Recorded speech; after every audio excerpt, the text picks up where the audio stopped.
Oh, yeah. Yeah.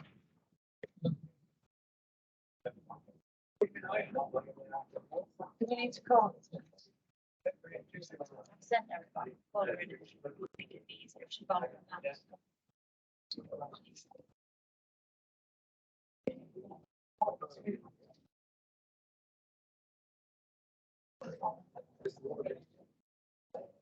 at-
Yeah.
All the same.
Yeah.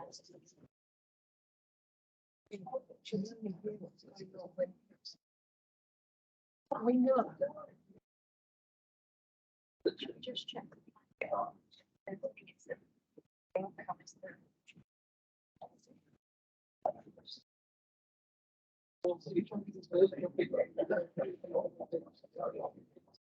The wrong distance with.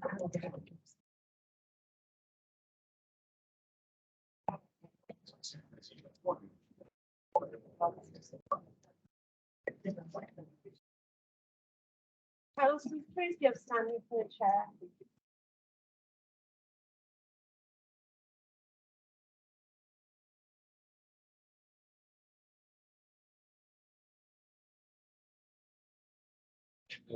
Abstain.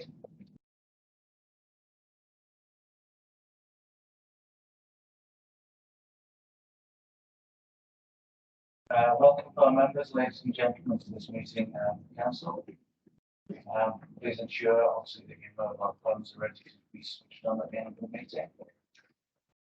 Face coverings and hand sanitizer are available. So all councillors have a copy of the agenda.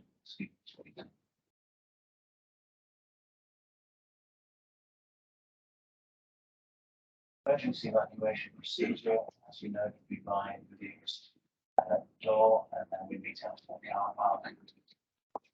If fire alarm sounds, please exit the chamber.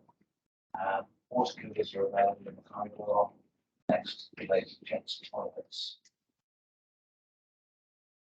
Item 2, apologies for absence. Chair, we have apologies from councillors Middleton and Oxley.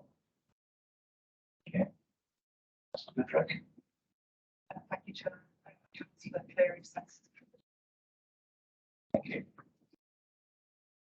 Anybody else? Thank you. Agenda item 3, declarations of interest. Do any members have any interests to declare as a matter of conduct taken from county councillors as read? Thank you. Councillor Ray. It's just the work for not-for-profit in Bolton Town.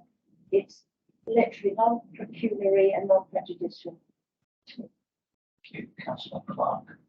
As I suspect everybody has a big login. Yeah. Yes. Yeah. I would.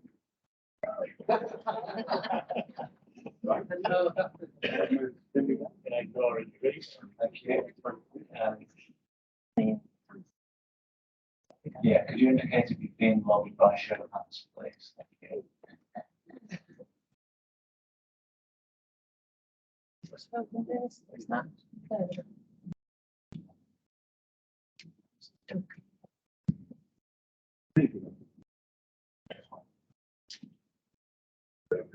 you very much. Somebody else like. I think he's doing it on there. I can't pass him the book. Councillor Potter, is it? Yeah. Is there anybody other than the lobby, please? Councillor Paul Andrews. Yes, Chair. As you know, I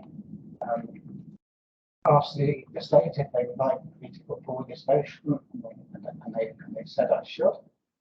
I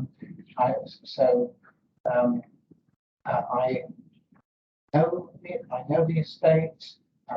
When I work, and I sometimes support them, and I sometimes oppose. And as regards the rest, Chair, I regularly shop in Morton, I know I know the shopkeepers, and I know there's the hardships that they're going on at the moment. And that is that is another of the reasons why I'm bringing an external motion tonight. Chair, it's personal, non-pecuniary, non-prejudicial. Thank you very much. Thank you.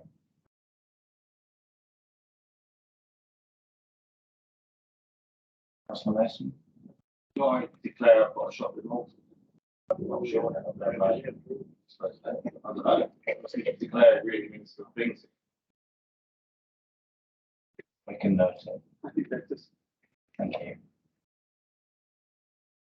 Any other consciences? Thank you.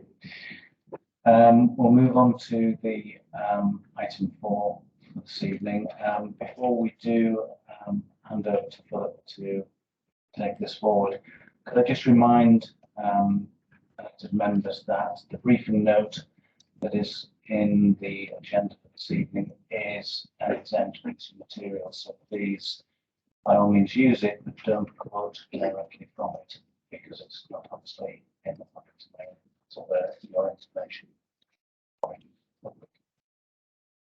Thank you. So I'll hand over to Philip to introduce this. Thank you.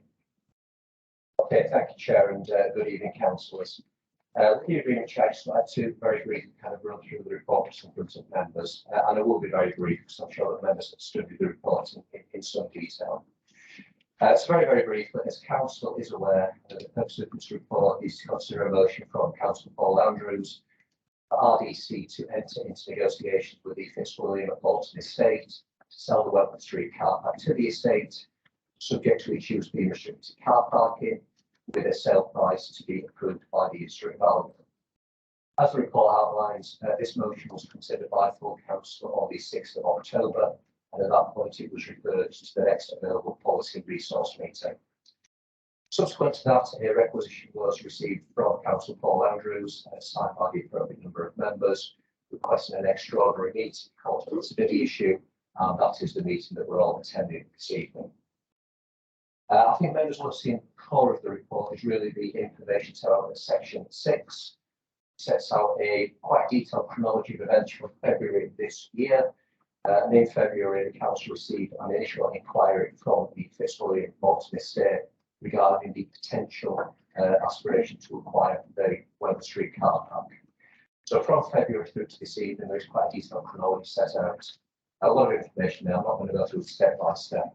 But hopefully the detail is fairly clear and legible to everybody. Council will see that within the report there are multiple references to the issue of achieving best value in the disposal of council assets. Council Andrews has circulated information to council over the last few days on this and other matters.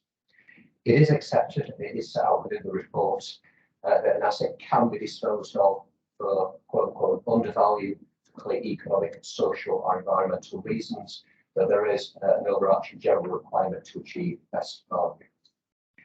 There is quite detailed, proper, clear legal advice set out in section 7 of the report. That legal advice being received and provided by the Assistant Chief Exec for Legal and Democratic Services of the North Yorkshire County Council. That advice covers the best value issue and also the requirement for section 24 consent from the North Yorkshire County Council should the matter get to that particular point. Financial implications are set out in section 7 with more detail in the exact briefing notes. And then finally, it's highlighted section 6.11 and elsewhere in the report. The council has received other unsolicited inquiries regarding the Welcome Street car park, including one inquiry from a potential purchaser who gave a commitment to retaining the facility for car parking use. So there's a lot of information within the report. Hopefully it's fairly legible and set out in a clear, logical, concise manner. Officers believe, in summary, that the proposal would not represent best value to the council, that any decision on the future of this car park should be one for the successor authority. And so such the recommendation from officers set out in section 2.1 is that council does not agree to the proposal to enter into negotiations to sell the car park to the Fitzwilliam Bolton Estate, with that sale subject to being restricted to car parking and a sale value as approved by the district value. So very brief overview, Chair, but I'll leave it there. That's okay. Thank you very much. Councillor Flynn. Can I just ask that he could confirm, I think he's just stated in his introduction there, that we have had other approaches from other organisations than the Fitzwilliam estate, asking to, proposing to purchase the car park, including one that is happy also to maintain its use of the car park. Yeah, Councillor Lunker. We've had in the last few weeks 2 approaches regarding this car park. One approach is set out in detail in the exec briefing notes. The other approach was from a prospective purchaser who gave a commitment to retaining this car park for car parking uses. Confirm those 2 points. Just to confirm, we have on the table seeking a proposal to sell to one organisation and one organisation only, and there is another organisation, I don't know who they are, who is proposing to achieve similar aims as the Fitzwilliam estate promising, yet we are this evening only discussing that one option and that one option. Yes, certainly there is that second approach that's been made to us. It wasn't an unsolicited approach. There may be other similar interested parties out there, but it has had 2 votes for this council. Councillor Paul Andrews. Yes, the general disposal consent, which I've referred to many times in the correspondence, says that if the local authority wishes to make a disposal of less than best value, the land, where the land's disposal will help to secure the promotion or improvement of the economic, social, and environmental well-being of the area, then that disposal can be made subject to certain conditions. Would you therefore accept, Philip, that it is national policy to allow local authorities to sell land at less than full market value if it is for the promotion or improvement of the economic well-being of the area? I'll comment initially on that, Councillor Andrews, then my colleague Elizabeth Monshausen may well wish to get involved as well. Yes, certainly, as the report says, there is a potential to sell for an undervalue or less than market value for those purposes. Yes, I fully accept that. But also, it's really important to stress that the general presupposition is that it will be a sale for best value. I think that is confirmed within the legal advice of section 7 of the report. Elizabeth, you're able to come in and comment on that. Chair, that's not quite the question I asked. I said, what would you accept is a national policy to allow that land to be sold at less than best value if it is for the economic benefits of the area? Thank you, Councillor. We'll let Elizabeth answer first. Thank you. Thank you, Chair. You are quite right, Councillor Andrews. There is under the general consent a criteria which has been set out and is set out in the report. So just because the criteria exists does not mean that it has to be abided by. And in this particular instance, it would be very difficult to justify a sale to one organisation on a piece of land that isn't for sale at the moment, and it's been made very clear. You know, it's an impossible task to prove that the estate satisfies all those criteria at the exception of other interested purchasers. So whilst I do accept what you're saying is correct, there is in the general consent a criteria for that benefit, but it has not been proved that in fact only the estate are individuals who could satisfy that criteria, even if this car park was for sale, which it currently is not. Where does it say that policy? Thank you. Just bear with us, please. Thank you, Councillor. No, nothing further to add. It's on the Thank you. Okay, Councillor Paul Andrews, you may continue. Okay. Where does it say that, Elizabeth? In the general consents, as in the report, there is a list of criteria. I am just stating that that criteria doesn't mean that a council can select to sell a property to one individual organisation at the expense of other organisations who may wish to want to do it. So yes, there is a social, there is an economic, you know, the criteria are there. It is quite clear it is there. But I would suggest that in this instance, that would not be satisfied by just excluding anybody else who would want to be interested in it and to sell to an individual. So I'm not arguing with you that the criteria don't exist.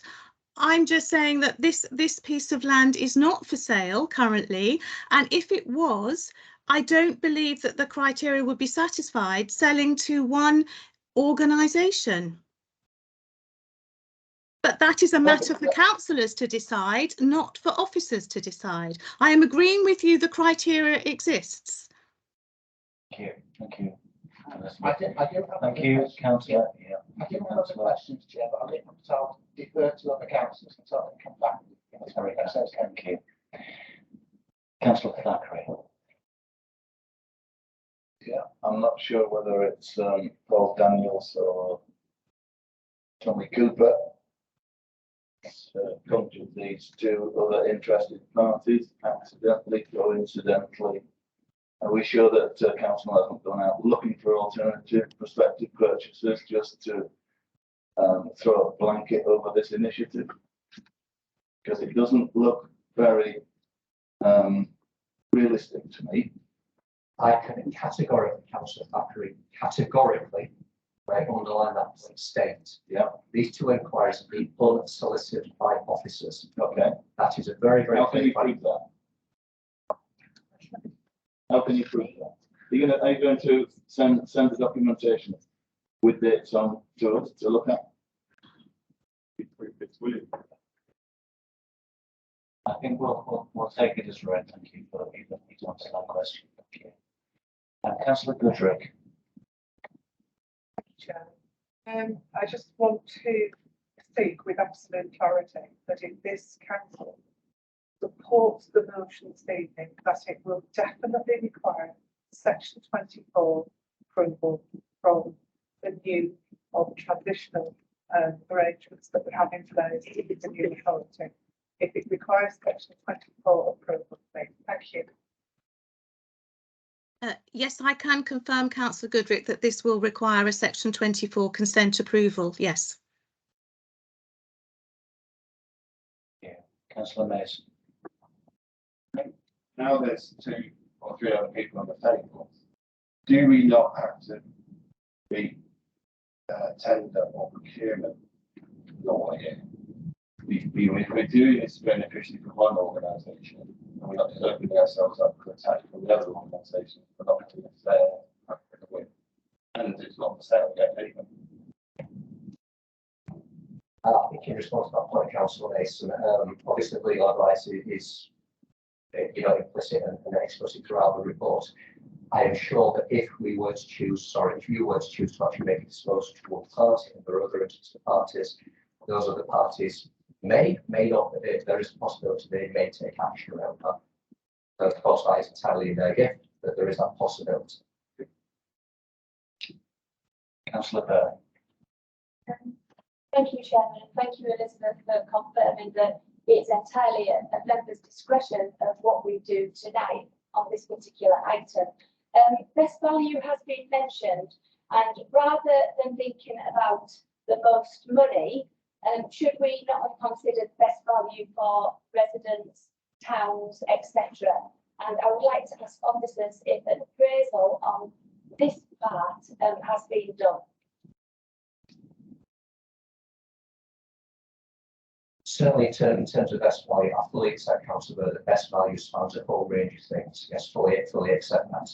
But as I mentioned previously, we have had one unsolicited inquiry from a second organisation expressing interest in retaining this facility as a car park. So exactly the same use that's being debated this evening. That's one unsolicited inquiry. There may or may not be other inquiries out there. Frankly, we don't know that. Sorry, in terms of the appraisal, would you just want to expand on the question? I'll try and answer that one. Yeah, quite a lot of people think best value always means pounds, shillings and pence. that actually isn't what it equates to sometimes, because best value can be what is in the eye of the beholder. So best value can be social, economic, environment, etc. But this is what we're talking about. It is in the gift of councillors tonight to decide.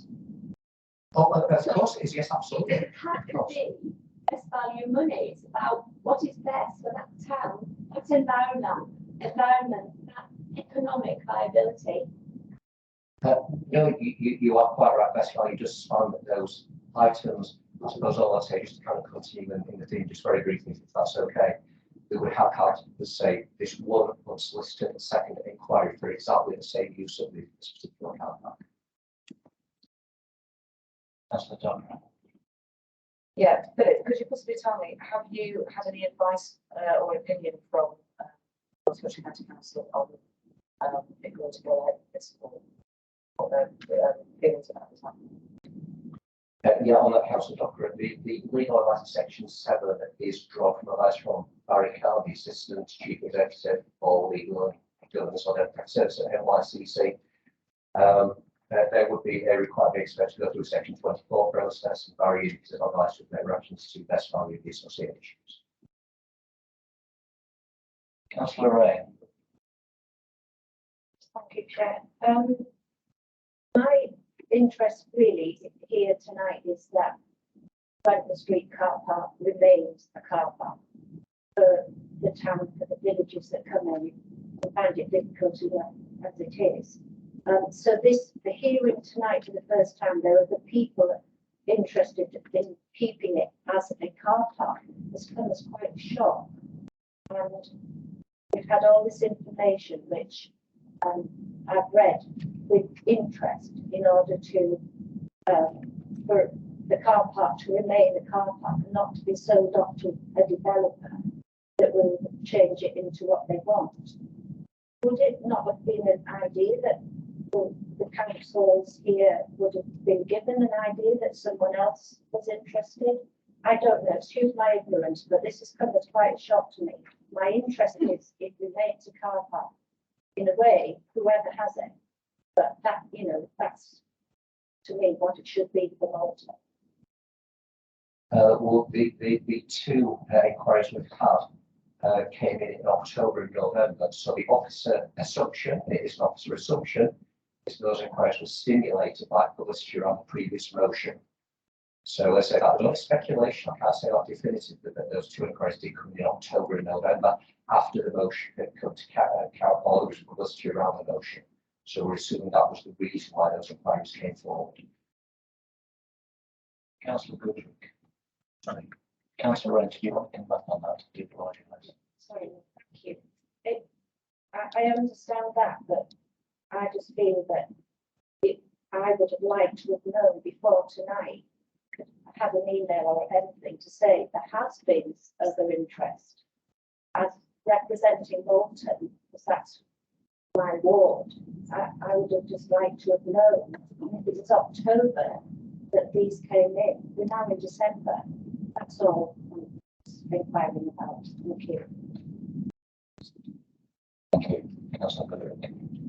Thank you, Chair. Through you, Chair, could I ask the officers, as it's been mentioned, that should this council make the decision tonight to dispose of Wentworth Street car park to Fitzwilliam Malta Estates, what the challenge might be from other interested parties, and what the cost of that challenge might be, and where would the council meet that challenge for funds from if that challenge comes with financial implications. Thank you. Three assumptions, those are legal issues. I just referred to Elizabeth wants to ask. Okay, Elizabeth. Yes, thank you, Councillor Goodrick. Yes, it is a possibility that the other parties may well put in a challenge. If a challenge was made, then this matter would have to be dealt with by external solicitors, and roughly you're looking at possibly £250 an hour plus VAT. So it could go into the thousands of pounds if it was challenged.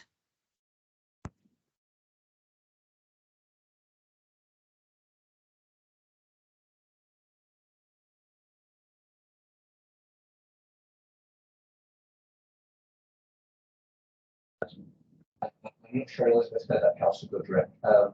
So I'm kind of jumping in on behalf of the Finance Director here, but I would imagine that would have to come from General Council reserves.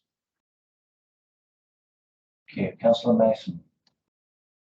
I don't know if it's the same thing, but if we were talking about this as reserving a service with a local company, we wouldn't be allowed to do this under the Local Government Act.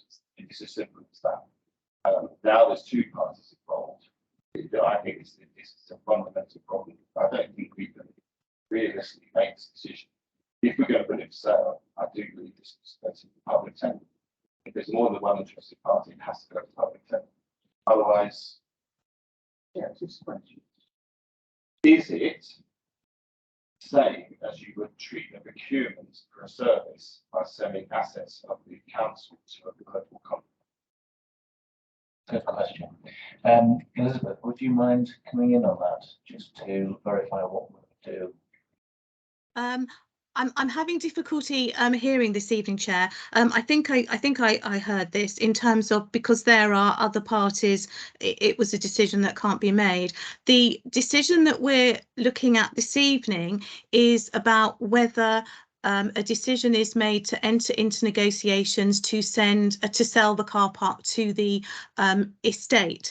The fact that there are other interested parties is almost like a side issue, because we're not considering the other parties. We just have to be mindful that if a decision was made, we still have the Section 24 consent issue, but we still possibly have a challenge from the other parties. So it's about focusing this evening on whether councillors are going to vote to enter into negotiations, or whether you know, this matter just will end here, and you know the car park will just go over to North Yorkshire Council you know, next year. Because you know, if we just bear in mind also, this isn't actually for sale, so it's almost quite like a theoretical sort of argument that we're entering into at the moment, talking about selling something and other parties when actually it's not for sale. Thank you. Councillor Potter. Thank you, Chair. I've got a number of questions. I'll start off on the exempt bit, very carefully, you understand. It says that parking ticket sales in the car park total such and such. But do we know the figures for the profit? Because there are clearly going to be outgoings coming out of that. And another question is, do we have the value of the land as a development site for a more mixed use? Thank you. Okay, in terms of the first issue, Councillor Potter, in terms of the profit issue, there are repairs and maintenance budgets that are allocated to car parks overall, not for individual car parks. So I'm not able to give you a kind of net profit figure this evening. If it would be helpful, I can give you the overall repair and maintenance budget for all Rydales car parks outside the meeting. That would be useful to you. But given the way that these budgets are coded, we don't break it down car park by car park, I'm afraid. I can give you the global figure if that would help. Sorry, I missed the second question. Apologies for that. That's all right. It was just, do we know the value of the land as a development site for a more mixed use, as in housing, or perhaps even a supermarket? Unfortunately, no, we don't, Councillor Potter. We have not undertaken those valuation exercises for those kind of uses. No, we don't have that information. Right, thank you, Billy. It's mentioned in 5.2 that progress is being made in delivering the car park strategy. Would it be possible to have a very quick outline on when and what that strategy is going to be? Yeah, very quickly on this one. I appreciate members' concerns around this, because progress has been slower than officers, and I know members wouldn't like, but progress is now being made. Certainly between now and local government reorganisation vesting day, the focus will be upon making sure in each Rydale car park what we're calling tidying and key maintenance works being done. So filling potholes, lining and signing car parks, cutting back vegetation and so on and so forth. So all that will be completed in every car park prior to the 31st of March next year. Beyond that, a range of programmes are being looked at, anything and everything from online and telephone payments for car parking, to improving public toilet provision, to improving the recycling facilities, and there is a programme of work for each individual car park. And again, if that would be helpful, I'm very happy to send that to you outside the meeting. Yeah, thank you, Philip. How cast iron would a covenant be with reference to the car park or keeping it as such? If that's okay, it's a legal question, I'm okay to defer that to Elizabeth. Yes, the car park, any sale could have a covenant attached to it that it would remain as a car park. It is very, very difficult to challenge covenants in court because they're there for a reason, and so therefore I would suggest that having a covenant, if it was to be for sale, would be very protective of it remaining as a car park. And any prospective developer could try and take a judicial review of that decision, but it's highly unlikely to be successful.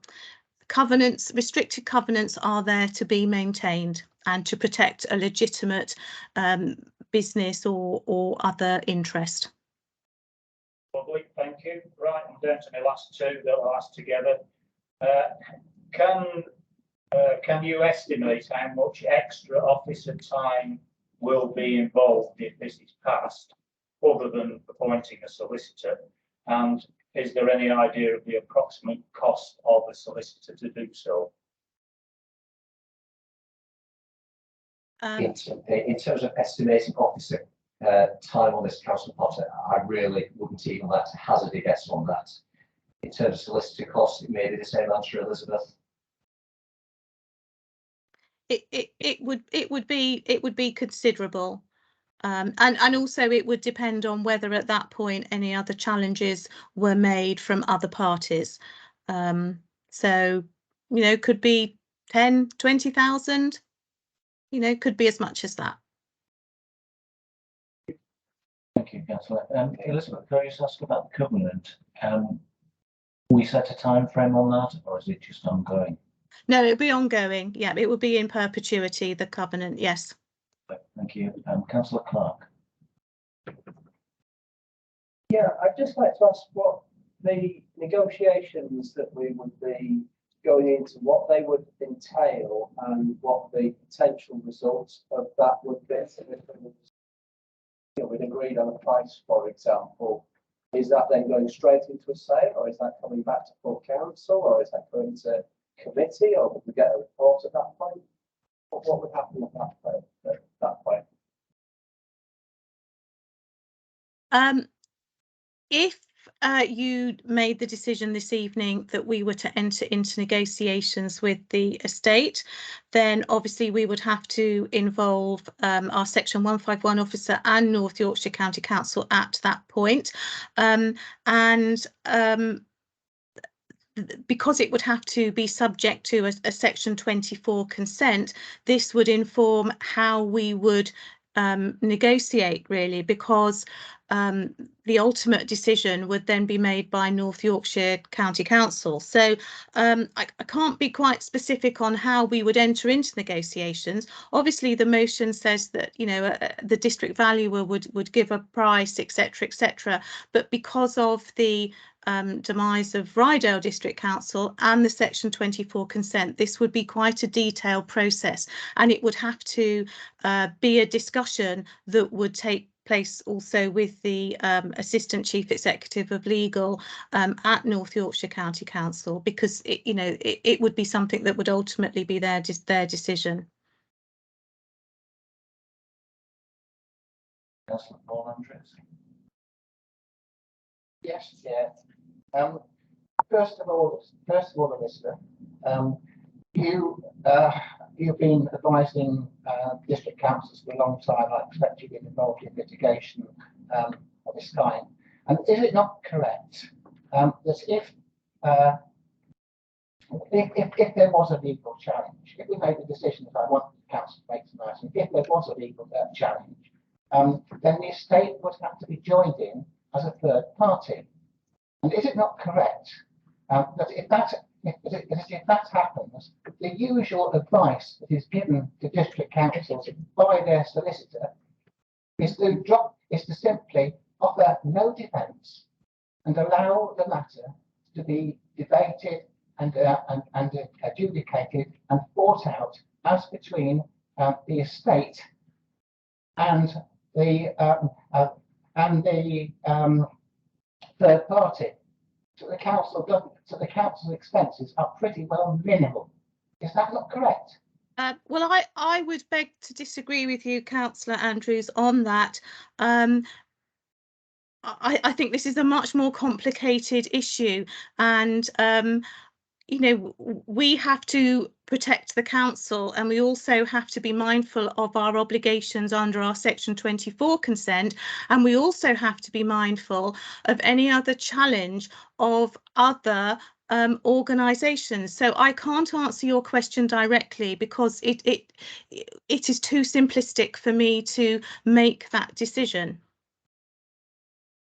And I'm not prepared to be drawn on it. I think we need to focus on what your motion says this evening, and then we will address what we need to address following the decision of councillors. All I can say is your view and mine on this is completely different, unless circumstances have changed in the last 20 years. Next question. The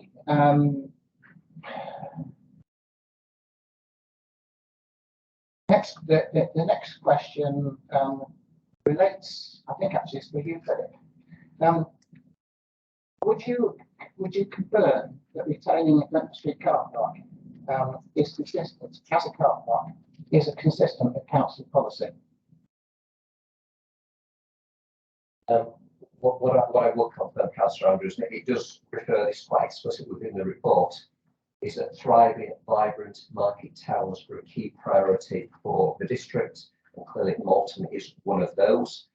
Thriving market towns have a number of component parts. So yes, of course, having a good quality accessible car park is part of that, absolutely.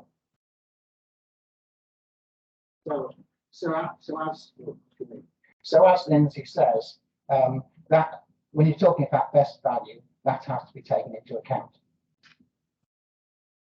Yes, it certainly does have to be taken into account along with a range of other factors, absolutely. And therefore, it is not something that should be allowed to be put at risk. Well, certainly, as I say, there is a council priority around making sure that our market towns are thriving, are vibrant, are welcoming to both residents and visitors. So as an authority, it's really important that we actually do that. Part of that is the retail offer, part of that is car parking, part of that is the other activities that go within towns, residential, commercial developments, and so on and so forth. It's important to get everything in place in the round as very best we can. Thank you. Councillor Burr. Chairman, so I think we've established that councillors can bring anything to full council and it can be considered by councillors. We have confirmed that it is legal, and we have confirmed tonight that this will be a member decision. So thank you very much, Elizabeth, for confirming that. Just to remind members, we weren't actually going to buy a recent property, and we decided to buy a recent property. So we have actually strayed from those very, very strict conditions.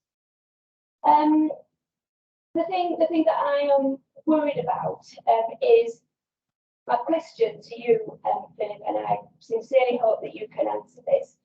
Have we, in our negotiations, because obviously we've been talking to North York County Council for quite a long time now, have we got written evidence from them that they are going to keep all our car parks as they will have a big estate and the coffers aren't full to the brim?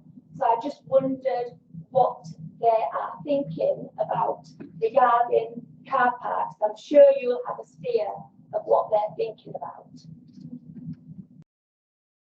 On that, Councillor, there are 15 work streams around local government reorganisation, including which covers assets, including car parks. I am not involved in that work stream. I have not asked personally for any guarantees around car parks or any other assets. So unfortunately, I genuinely am not able to answer that question, I'm afraid. Thank you. Thank you, and in fact, thank you very much for that. And I think that's my point. There's no real idea there, because nobody will concretely say to us that all the car parks will be kept as car parks. We've got no guarantee, no nothing from anybody. So we are just saying, cheerio, bye-bye from Rydale. We'll leave it all up to you and do what you want. Okay, please remind you any questions. Thank you. Councillor Goodrick. Chairman, I would through you, if the officers, please don't take this in any way in a derogatory manner, but do we have the expertise within this council to facilitate such a sale? Have we got time, or have we got officer time to put to this, given that we are already stretched with LGR? And what would the rough cost be for that kind of process? Thank you.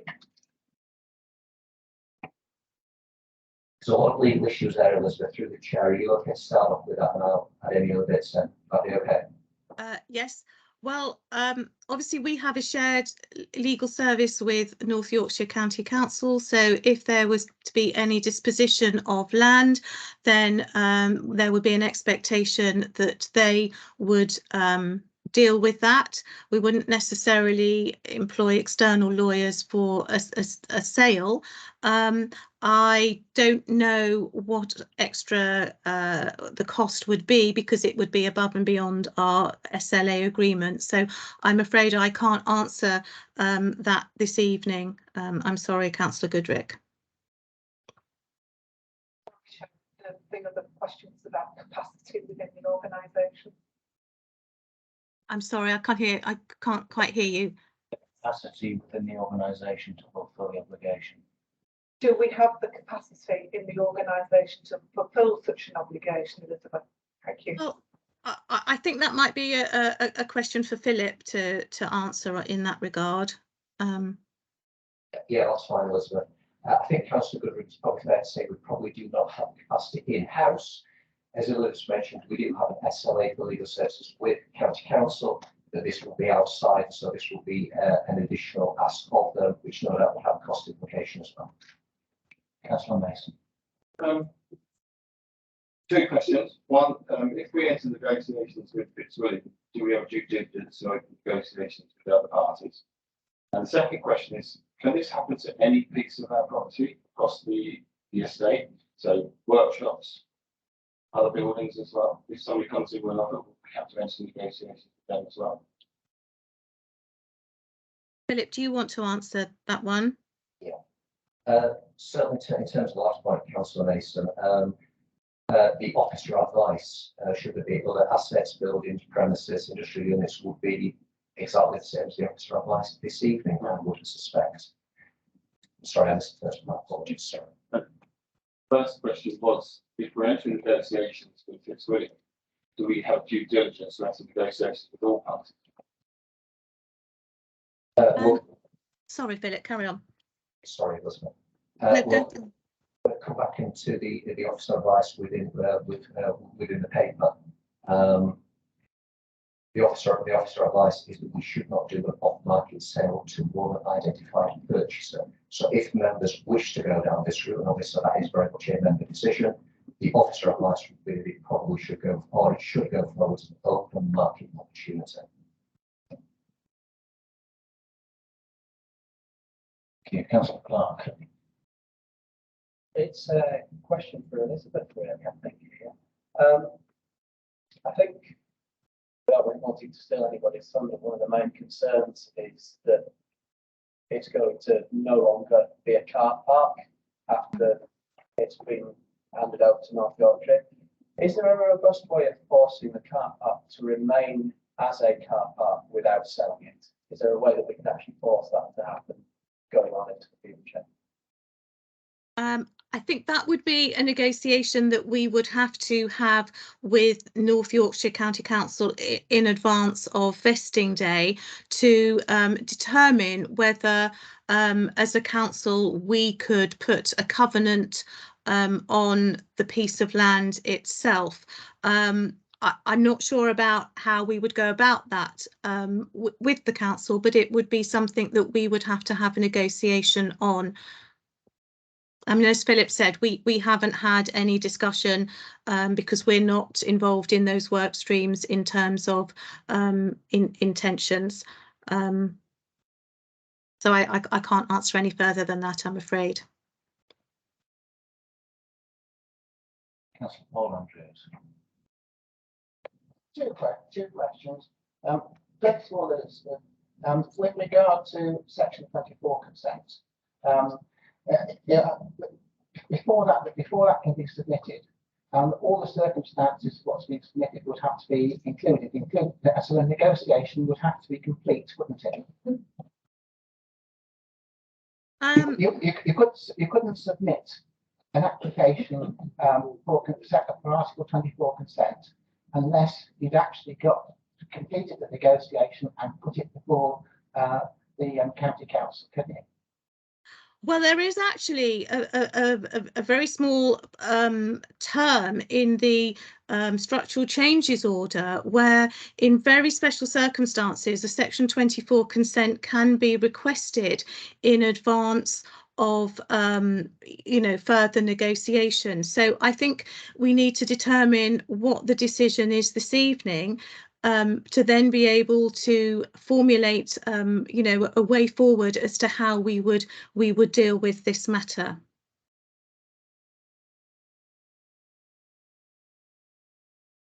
Then we come to the case of this council imposing a covenant on North Yorkshire. How can this, who then would be able to enforce that covenant after this council has disappeared? Well, there is difficulty with that because obviously ordinarily restricted covenants are specific to those individuals who put the covenants on. But when you look at restricted covenants that are on, for example, houses that could last for hundreds of years, and they are there. So, these are very sort of subjective questions that you're asking. And obviously we would have to formulate how we are going to move forward once we know what the outcome of councillors' decision is this evening. This is quite unprecedented law that we're going to be looking at, because we're looking at the potential sale of a car park that isn't for sale. We are also looking at the fact that we've got local government reorganisation and that one council is going to cease to exist and another council will take this over, and we have the section 24 legislation as well. So I'm afraid these are questions that probably has never happened as such in those circumstances. So we would have to decide how we move forward depending on the outcome of this evening. We all know that if two parties get together and make an agreement and make a covenant, the person to whom the covenant is made is able to release that covenant if he wishes. He doesn't have to consult anybody else. And so therefore, is it not correct that when the reorganisation takes place, that covenant will become completely unenforceable, because the only person who could enforce it would be the successor entitled to this district council, which is, of course, Rydale, and Rydale will have disappeared. So the successor entitled of Rydale will be North Yorkshire. So North Yorkshire will be able to do whatever it wants with it. Yes, you're quite right. They could. But the fact is that if we got as far as having to put a covenant on, we would do this in negotiation with them. So I think we're talking about hypotheticals here before we know what the outcome of this evening would be, because depending on what councillors decide this evening, we will have to enter into discussions with North Yorkshire County Council as to how we move forward in this in a variety of areas. So as it stands at the moment, and until we know what the outcome is going to be and how we can move forward, I can't answer your question. Well, surely, thank you, Councillor. I'm just going to remind you of the tone in which you're addressing Elizabeth, please. Okay, come on, it's not suitable. Thank you. Well, surely, if the covenant cannot be enforced by anybody, once North Yorkshire has that, has the property, it will be able to do what it likes with it. Yes, it would. But what would have to happen is once we know the decision of councillors this evening, we would have to enter into negotiations with North Yorkshire County Council to determine how we move forward on this matter. Now, it may be that when we go for Section 24 consent, they just refuse it, which is their gift to do, and say the car park is not for sale. So I can't answer the hypothetical questions that you're putting to me, because this is an unprecedented situation that we have to first of all know what councillors decide before we can then move forward. Thank you, Elizabeth. Councillor Duncan. Can I just? No, thank you. Thank you. Councillor Duncan. No. No, thank you. Okay. Thank you, Mr. Chair. Can I just raise, there's two questions I want to raise. The first point I would like to make, however, is that I do feel as if our officers seem to have this evening to be subjected to cross-examination rather than genuine, well-meaning questions. And I do think I have to come to the defence of Philip and Elizabeth in that sense. I think Councillor Andrews has stumbled across a very key point that I think shatters a massive hole in his argument. He has stated that any covenant that on this car park that Rydal District Council puts into place may not be enforceable if that is not the wish and will of the new North Yorkshire Council. Just as a covenant that Rydal District Council puts on its car park itself would not be enforceable, is it not the case that any such covenant put on the sale to a third party, including the Fitzwilliam estate, would also not be enforceable if Rydal District Council's successor, North Yorkshire Council, did not wish to ensure that that was enforced? That is my first question. And my second question is, we have received an email from a member of the public who is unknown to me called Kathy Whittington. We have a copy of this on our desks this evening. It's the first time that I have seen it. It does ask and request that the points raised in this email are heard and considered, and that they are entered and included in the minutes. I do feel that in the interest of good governance and transparency, that this potentially, Chair, could be read out by yourself and included in the minutes. The reason that I raised this is that we seem to be focused on legal complexities, and what we are not focused on is actually what appears to the public to be right, ethical, transparent and fair in their interest. And I think that has got to be the number one consideration this evening. Councillor Andrews may be right, this is technically legally possible, but there are, I think this email summarises what could be perceived by any member of the public looking at the decision which we are taking this evening. Thank you, Chair. Yeah, if that was read out, then so must my reply be read out. Councillor Donovan. Through the chair, this is actually to Councillor Andrews and Councillor Burke. Could you possibly explain to me why you want, I feel, to bring this council into disrepute by doing a sale that is not transparent, that is not open, and we sell an asset to one purchaser when it's already been declared there are two purchasers? I want to understand why we're going to get, our integrity is going to be questioned by this deal, and I think it's wrong. Can you explain to me why we're not allowed to look at other purchases? Certainly, I would like to very much come back on that. This council has one chance only to protect Rydal District Council's assets. That's what we're trying to do. We're trying to protect assets. And once our money and our assets go up to North York County Council, we will be bidding with Selby, with Ripon, with all other, and there are over 80 councillors.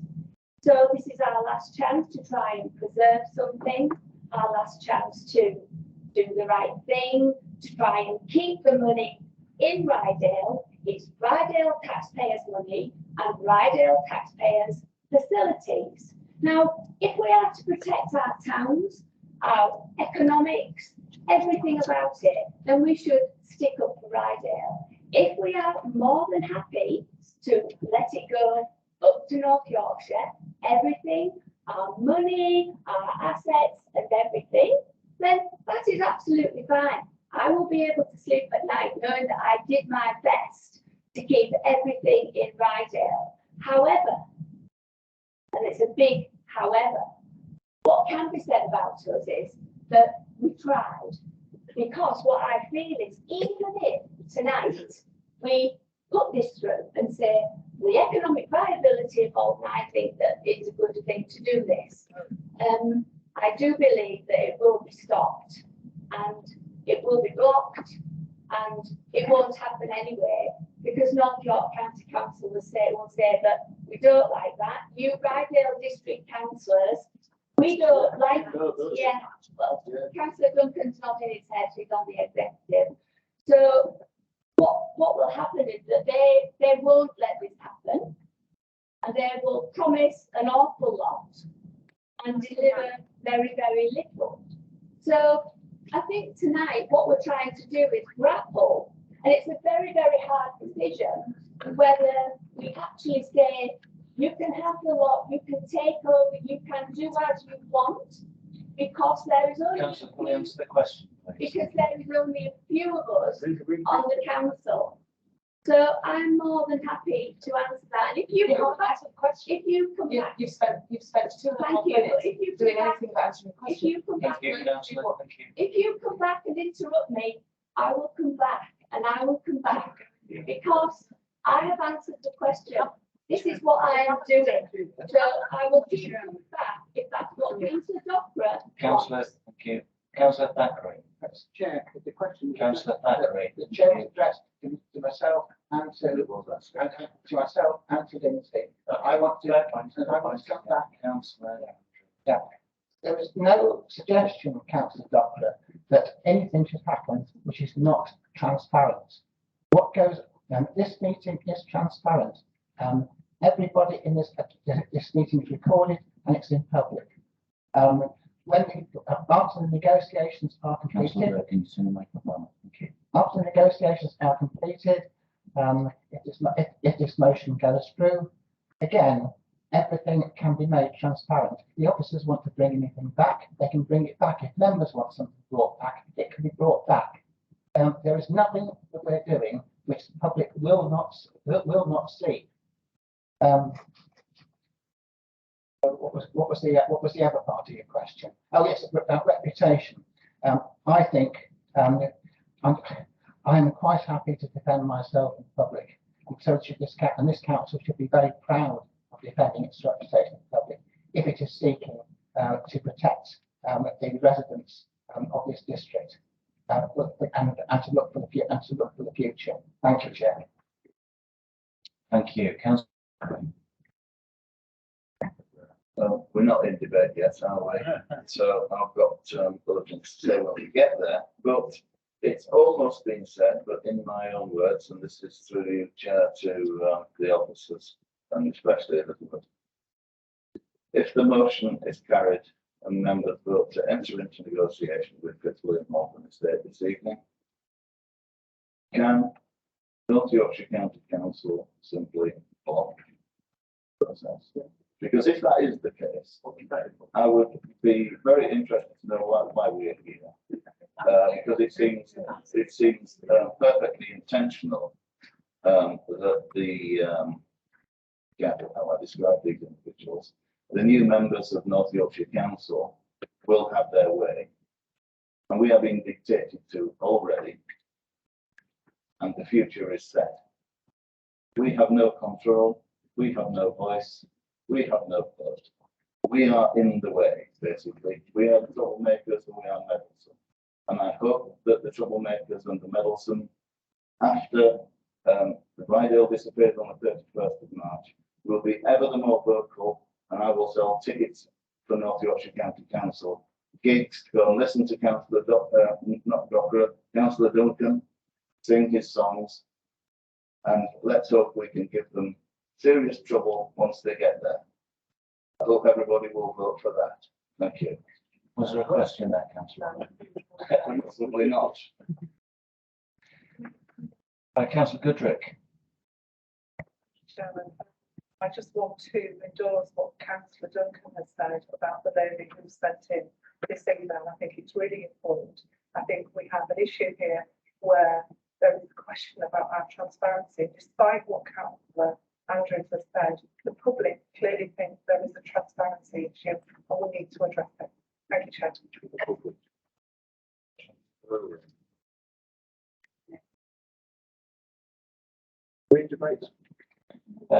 Elizabeth, can I just ask about the transparency there and the legal implications of reading out this email? Thank you. I'll read the one myself. Keep that third one. Yes, this individual has emailed us with what she perceives to be her legitimate concerns, and I agree with Councillor Duncan that those should be aired. Yes. Thank you. Well, as Councillor Buttrick and yourself have said, would you mind reading it, Councillor Duncan? Because I'm Thank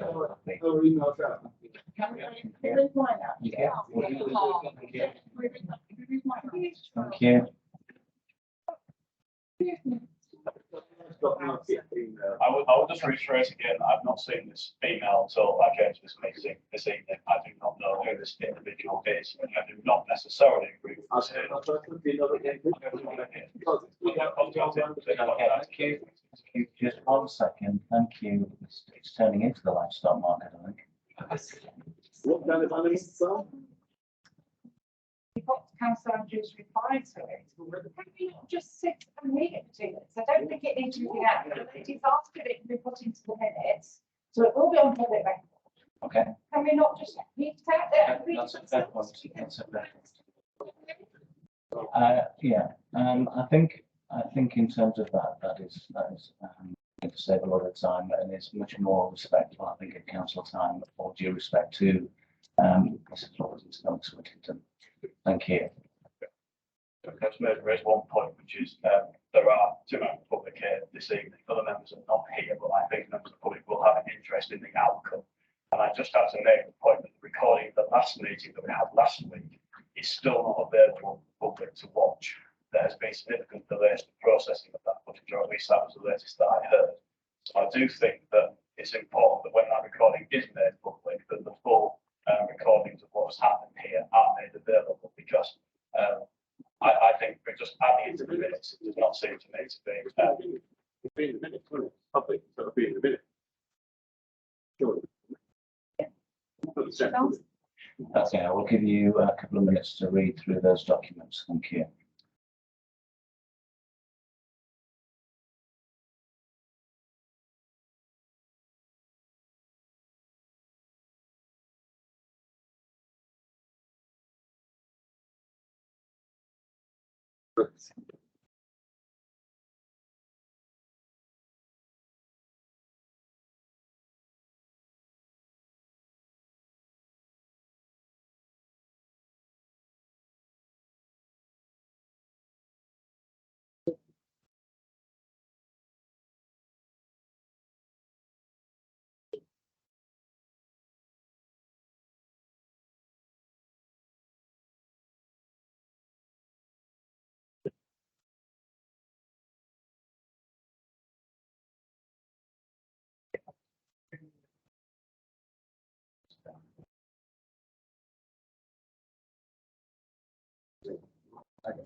Judging on the discussions that we're having, we've read that. I think we've had sufficient time to ask questions. So, Chair, I just have one point of clarification that I'd like to ask you, but 3 minutes is a very short. Thank you. Elizabeth, as regards the Article 24 direction and the fact that you say the county can just block whatever we decide, if we decide to go, would you please confirm that Barry Khan, the county council's advisor, has written to me and copied it to you, stating quite clearly that such a decision would have to be taken according to Wednesbury principles and would be subject to judicial review. And so therefore, if we make a decision to go ahead and county do block it, it will be possible, not for us at our expense, but it will be possible for the Fitzwilliam estate to challenge that decision. Would you please confirm that? I will confirm it, but before I do, we have Anton Hodge here this evening. So I think it would be very useful if we brought him in so that he can explain to members the issues surrounding Section 24 consent and also the issue of best value. So with your permission, if Anton is okay doing that. Yes, good evening, members. Can I just check firstly that you can hear me? Yeah, thank you. Yeah, good. Okay. So firstly, apologies that I not been able to make it down to Malton this evening. But I just wanted to add a little bit to just following up some of the questions around this Section 24 process. The Section 24 process is a process that's a national one, so it's not been instituted by the County Council.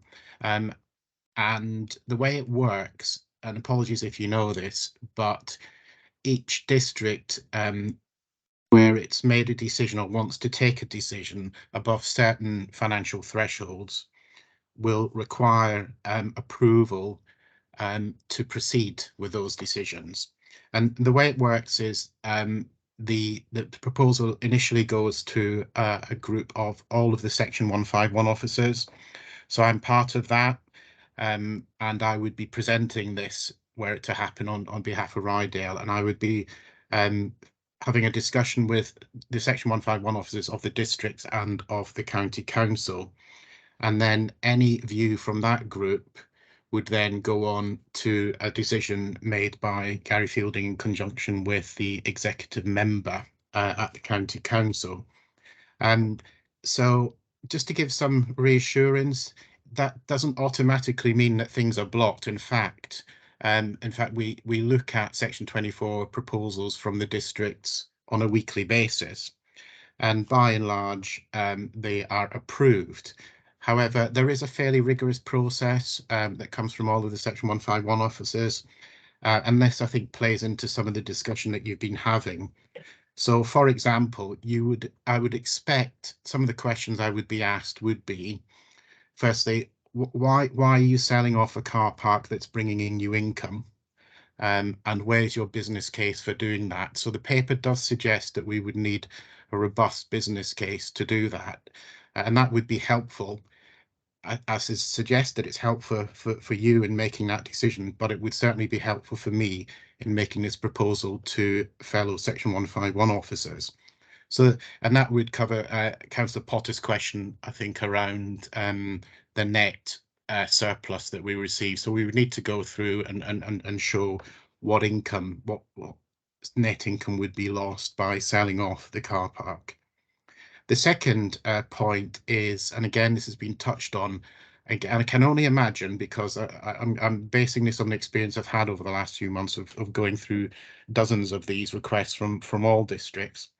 The second question I would ask would be, how can you prove its value for money if you've had more than one potential buyer, but you've not pursued more than one potential buyer, particularly if those buyers have the same intention for use of the car park in future? So I think I would need to answer that.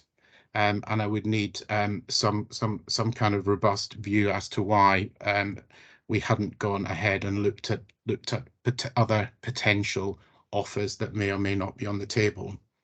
So I just wanted to say that those questions may not be asked of me, but I imagine they would be, because that sort of fits in with the tone of all the discussions that we have on a weekly basis around the Section 24 process. Thank you. Thank you, Anton. That is very informative. Without wishing to open a can of worms, is there anything while you're there? Would you mind answering any of the questions that may help? Yes. An answer for this very more quickly. Is that okay, Anton? I'm happy to do that. Yeah. Yeah. Thank you, Councillor Dockrow. Yeah, Anton, what, out of 1 to 10, what do you think the chances are of NYC allowing us to do this? When I said numbers, I didn't mean 1 to 10, as in 1, not a cat in hell's chance, 10. Yeah, crack on. I think they would. What I can say is, I think that they would not give an answer until they'd seen a business case proving one way or the other that this was giving best value. So I think we would need that data. thank you, Councillor Mason. Yeah, this is, I skirted over this earlier on, and I couldn't quite understand, sometimes you get legal advice, but in section 7(1)(b), it says we're allowed to do this, dispose of the land in any manner we wish, but then it says except with the consent of Secretary of State and Council should not dispose of land under this section otherwise by the way of a short tenancy. Does that mean we can't sell this land anyway without Secretary of State approval?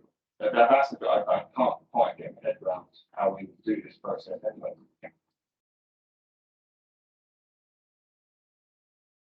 Yeah, so probably Elizabeth still know, even though you're not sure it's legal or not. Sorry, Chair, could you just repeat the question, because I'm having considerable difficulty in hearing. I don't know whether because Councillor Mason is sitting where he's sitting with his microphone. Could you just repeat that question for me, please? No, you hear me. In section 1(b)(2), hang on, 7.1(b)(1), and then you've got in there, subject to the following provisions in this section, principal council may dispose of the land held by them in any manner they wish. Yeah. Yeah. Then it goes on to say, except with the consent of the Secretary of State, the council shall not dispose the land under this section otherwise than by way of a short tenancy. Does that mean we can't do it? I'm struggling to understand the point of that line, to be honest. No, it doesn't. It's just a sort of a grey area of how the legislation. So no, if you choose this evening that this motion is passed and you want to enter into negotiations, then it is perfectly permissible for this land to be sold. But as Anton has said, it has to go through the consents with the business case, etc. So yes, it could be sold. There's no problem with that. But it would have to go through the process, and then obviously there is the issue of the best value, which Anton has also described. Thank you. Any other questions for Anton? That's good. Good news for Anton anyway. Thank you, Anton. Right, I think we've exhausted the supposed question section, and dare I say we're going to move into the debate part of it. This is where we do need the blessing, maybe. But I think we've got a robust understanding, however tenuous that might be, of what lies ahead of us. So we'll open the floor to debate. Could we just have Councillor Andrews move his motion and for Councillor Butt to second it, please? Thank you. Right, go on then, Councillor Andrews. Thank you.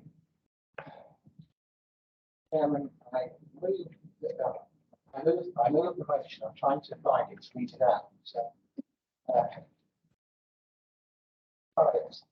the motion is that the council enter into negotiations with Fitzwilliam Morgan Estate to sell Westwood Street Car Park to Fitzwilliam Morgan Estate, subject to the use being restricted to car parking only, and the sale price to be approved by the district valuer. Thank you, Chair. I do believe I have a seconder. Thank you. And So all of the councillors have spoken. thank you.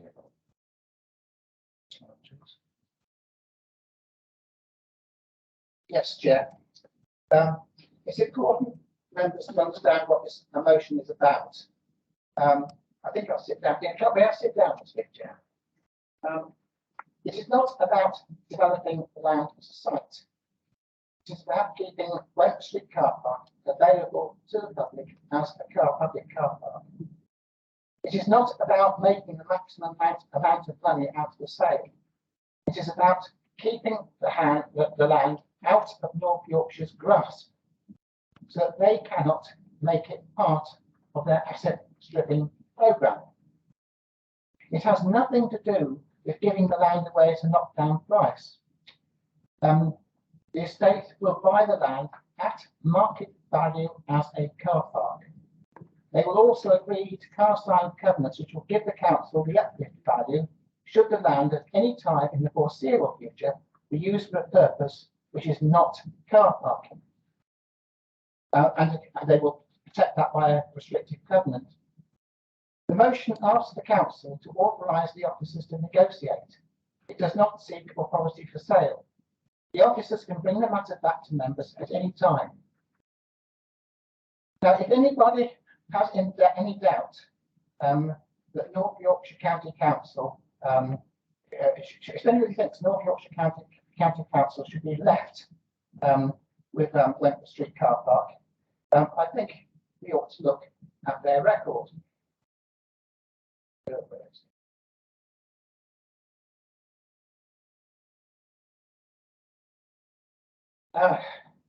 When did North Yorkshire do anything sensible for Moulton? I ask. To my mind, the new authority is no different from the old North Yorkshire County Council. It has mostly the same 10-member executive, the same chief executive, and the same chief officers. This is the authority which sanctioned the overdevelopment of Moulton on the strength of a roundabout built in Norton and without providing adequate infrastructure, i.e., for example, a four-way intersection between A64 and Broughton Road. Isn't this the authority which delayed for more than 5 years before implementing the HGV ban at the level crossing and has failed to enforce it since? Isn't this the authority which rearranged the traffic priorities on the northern side of level crossing without any prior consultation and as a result made the junction more dangerous than it already was? Isn't this the authority which is going to trial a traffic experiment in the Butcher Corner, Station Road and Castlegate areas, which will actually increase pollution in what is supposed to be an air quality management area? The list goes on and on. Isn't this the authority which now finds itself in severe financial trouble as a result, amongst other things, of a £36 million bill for the reorganisation which only a few residents wanted? 3 minutes, Councillor. On the other hand, we have the estate, which has put its money where its mouth is. It has invested millions in Moulton since 2009 and 4.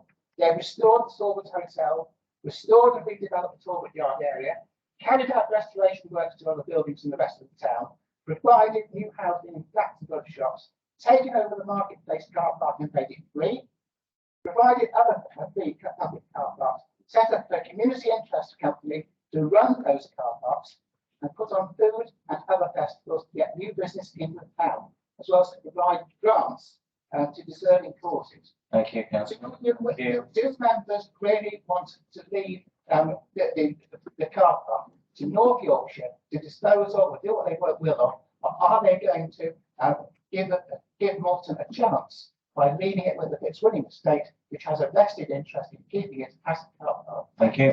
Thank you. Thank you. Okay, anybody like to speak in favour or against the motion or to propose an amendment? Councillor Arnold. Thank you, Chair. Well, I'm going to stir you up now because I think the best thing that ever happened to Moulton would be they built a supermarket on the car park. I would then sleep at night. You would still have a car park and you would have had a supermarket as well. I don't believe that we can negotiate this because it says Fitzwilliam Estate. And we can't go into negotiation with Fitzwilliam Estate because other people are involved. So I believe that we can't do it.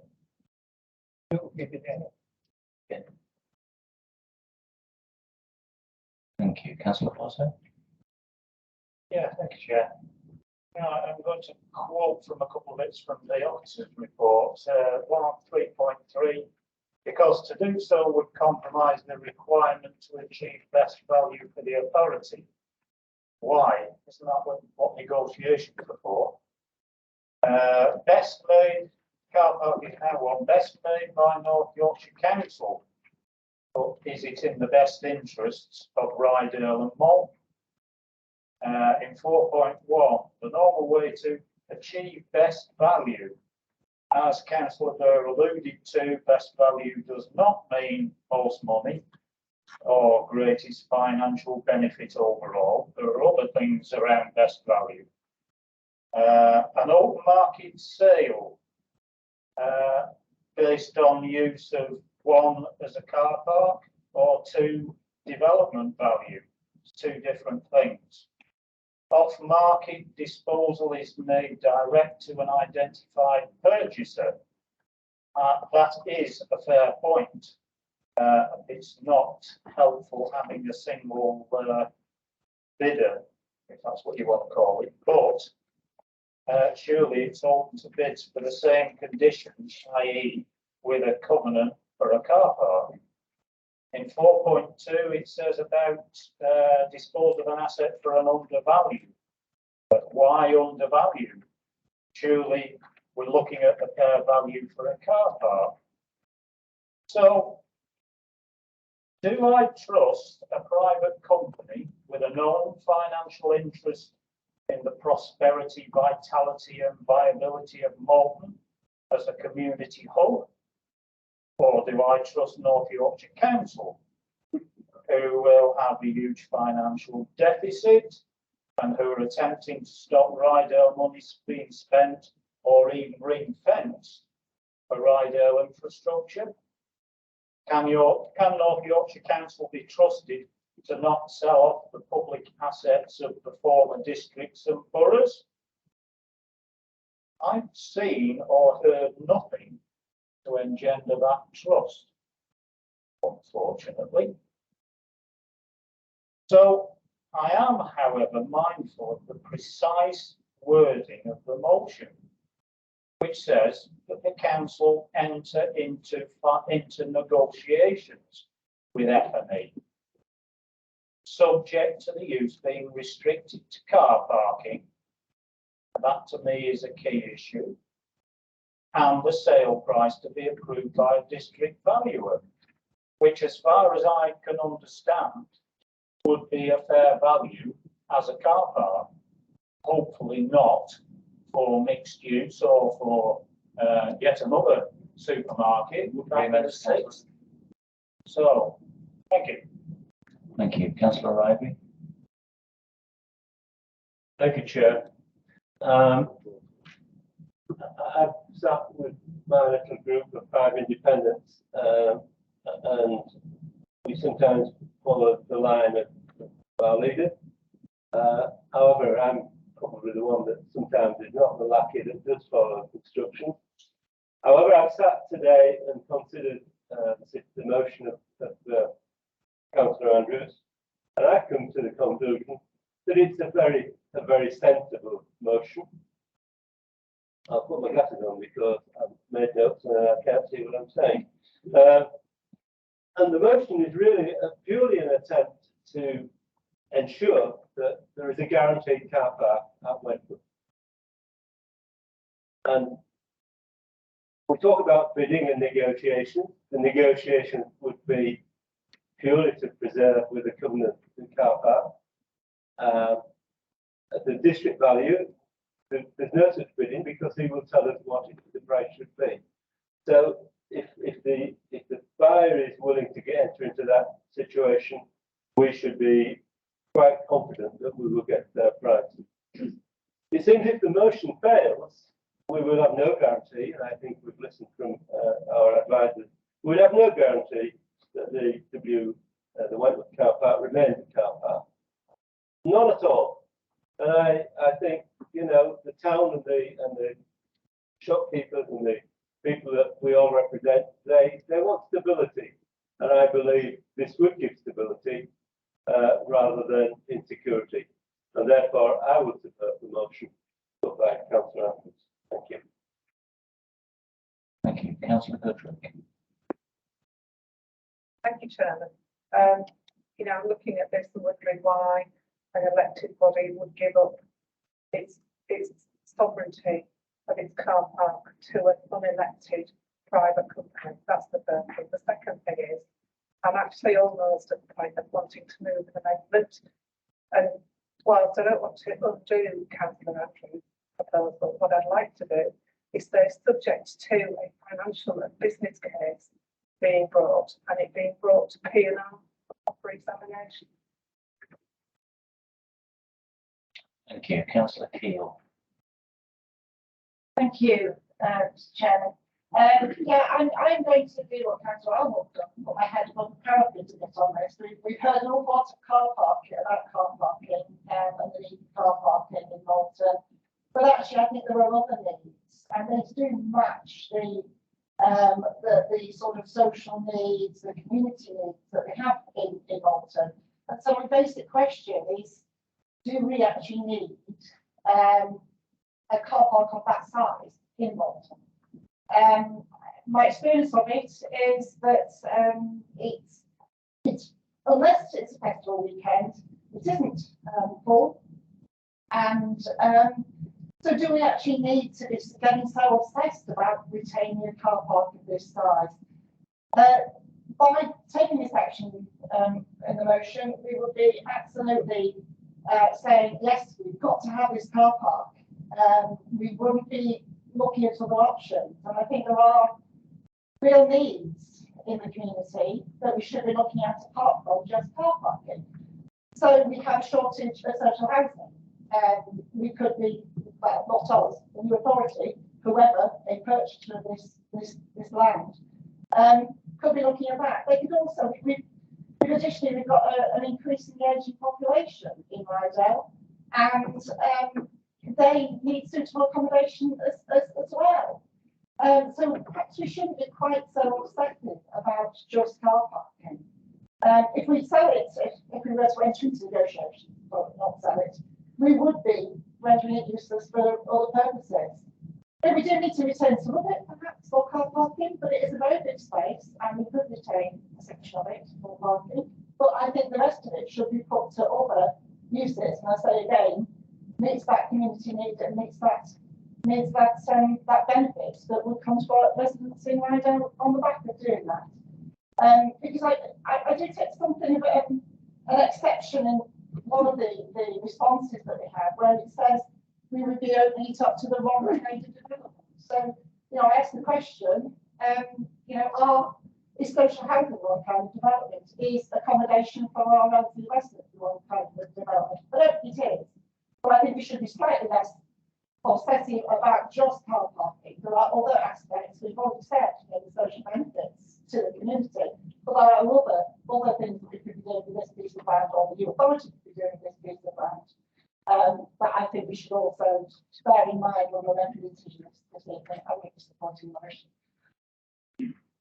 Thank you, Councillor Rain. Thank you, Chair. I did make notes this morning, but from hearing that there are other parties interesting, it's kind of slightly changed my notes, but I'll do my best. Basically, for me, keeping the car park as a car park is a no-brainer. I have had people email me, contact me by phone, speaking to me in person. And this morning alone, somebody rang me and said, Angela, you have to do your best. This couple actually live in Rillington, and they say that they come in to Malton. We haven't just to think of people living in Malton. They come in, and when there's extra events on, which is wonderful for the town, they work out, right, let's get there early so we can go to Wentworth Street car park, so we don't have to pay a fortune for the extra fields that us when there's the big event.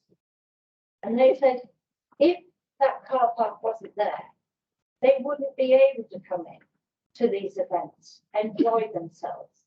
They are local residents. They might live in an outlying village, but the number of elderly people that have actually said to me, this cannot happen. The email that was thrown at us today from one person basically says in one part, is there a clear reason why these councillors feel that the new council cannot be trusted with safeguarding Moulton assets? There is an absolute clear reason. The North Yorkshire County Council cannot give one of us a guarantee that they are interested in Moulton. When I became a councillor, I was asked, do you live in Moulton or do you work in Moulton? Now, the majority of people that are against this or are waiting for it to go to North Yorkshire have no idea about Moulton. And yes, the car park is not full during the week on many occasions, but weekends, summertime, extra events, it is absolutely heaving and people need it. The town needs it. The businesses need it. You all know if you go somewhere else and there's no car park, if you go on, you'll go somewhere else. You're not going to go around for hours and hours to find a car park. The businesses need this car park. I'm not opposed at all to Top Park or wherever being made into social housing or anything. But I have been approached by so many people. This is why I'm standing up here now, trying to say, 3 minutes ago. basically, this new proposal of suddenly other extra people, it's playing for time. Time we don't have, and we have no guarantee that it's going to be there for everybody in Moulton. Thank you. Thank you, Councillor Mays. Thanks, Jack. You can't sit down, or should I stay? I find this really interesting.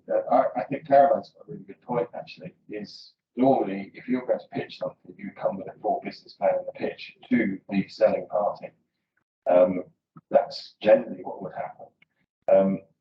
I have also had some emails, and I have also had conversations with Moulton. I'm quite fortunate. I've avoided being lobbied tonight. I wasn't intended to be here, and I was away, and I've sat here and listened to the debate, and it's been quite interesting. But I have been taking my own consult with people in Moulton, including other councils and Moulton Town Council, for instance, who don't see the point of this. It's not so one-sided in Moulton. I've got a shop in Moulton as well. I actually do think the car park is useful.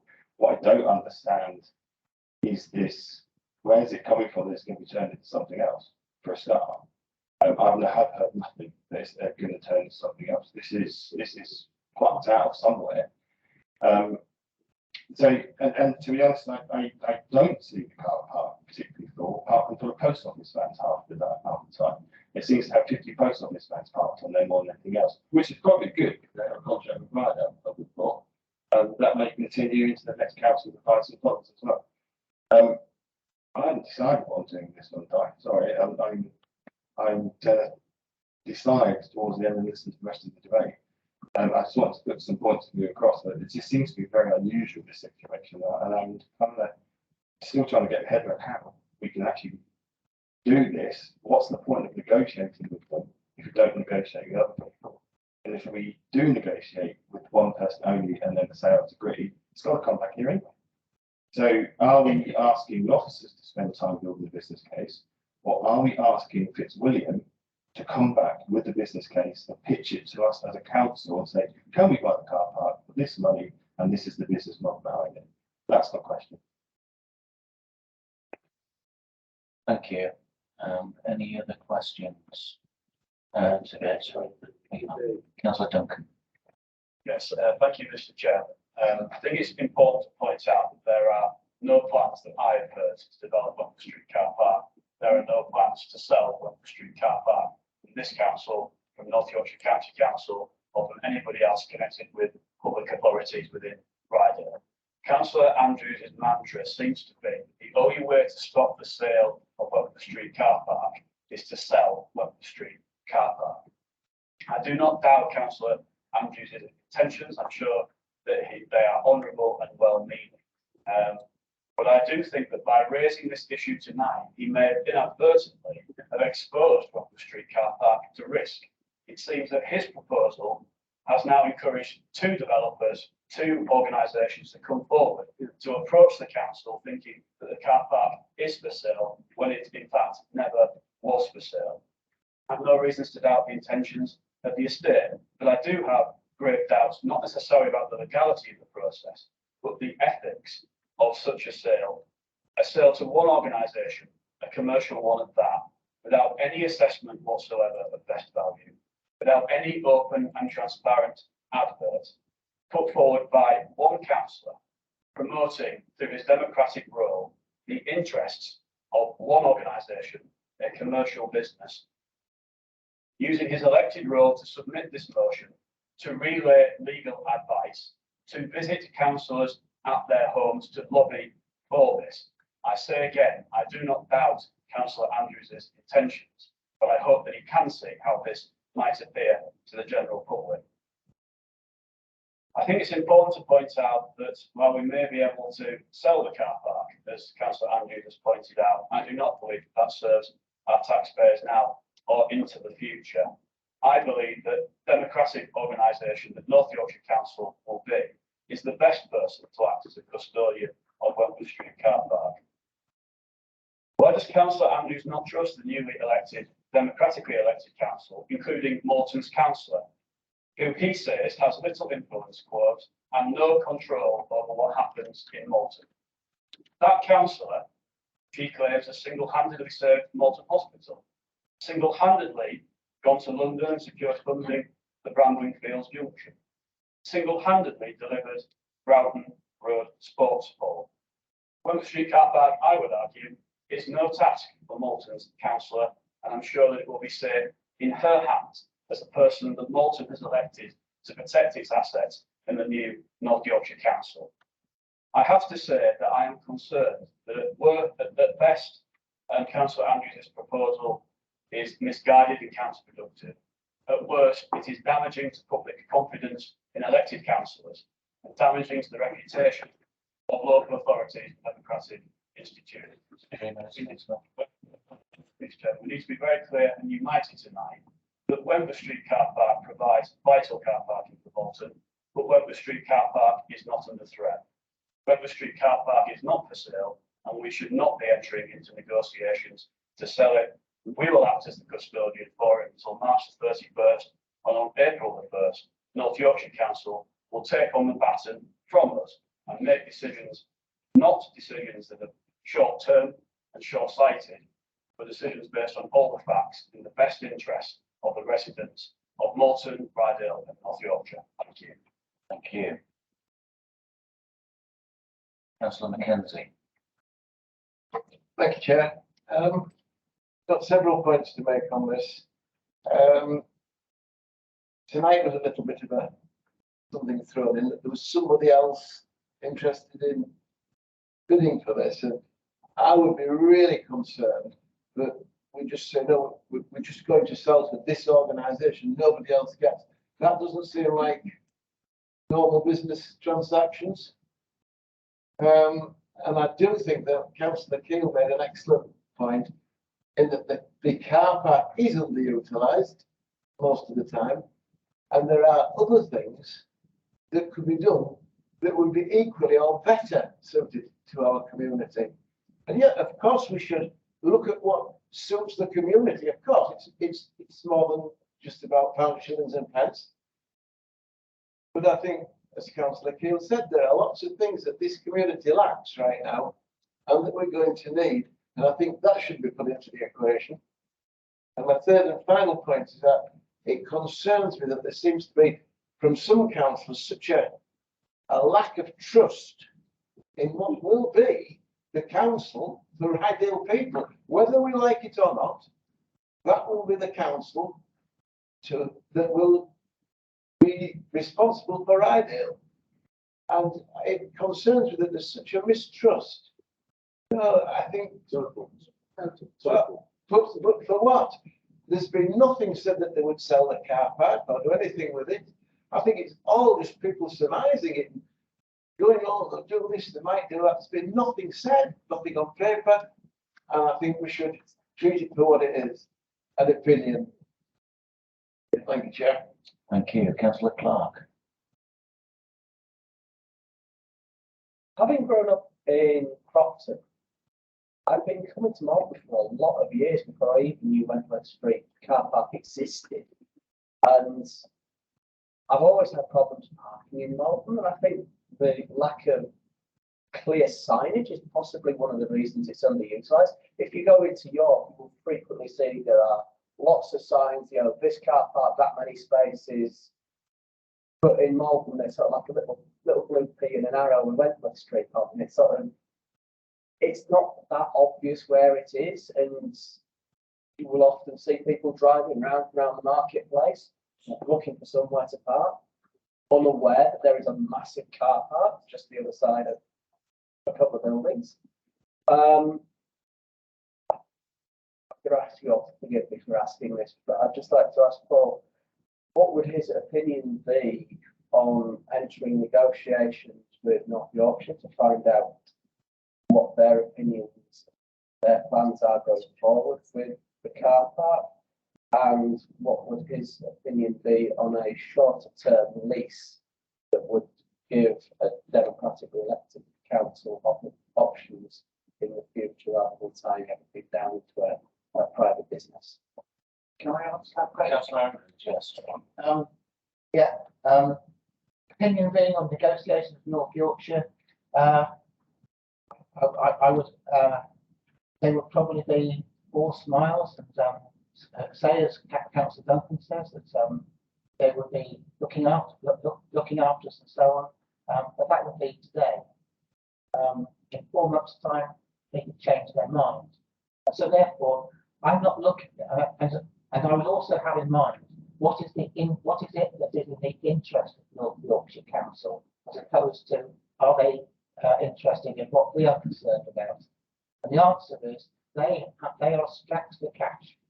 They've got a £36 million bill that they have to pay for reorganisation, and that money has got to come from somewhere. And so, and I believe they are already carrying out a survey of assets with a view to finding surplus assets which they can dispose of.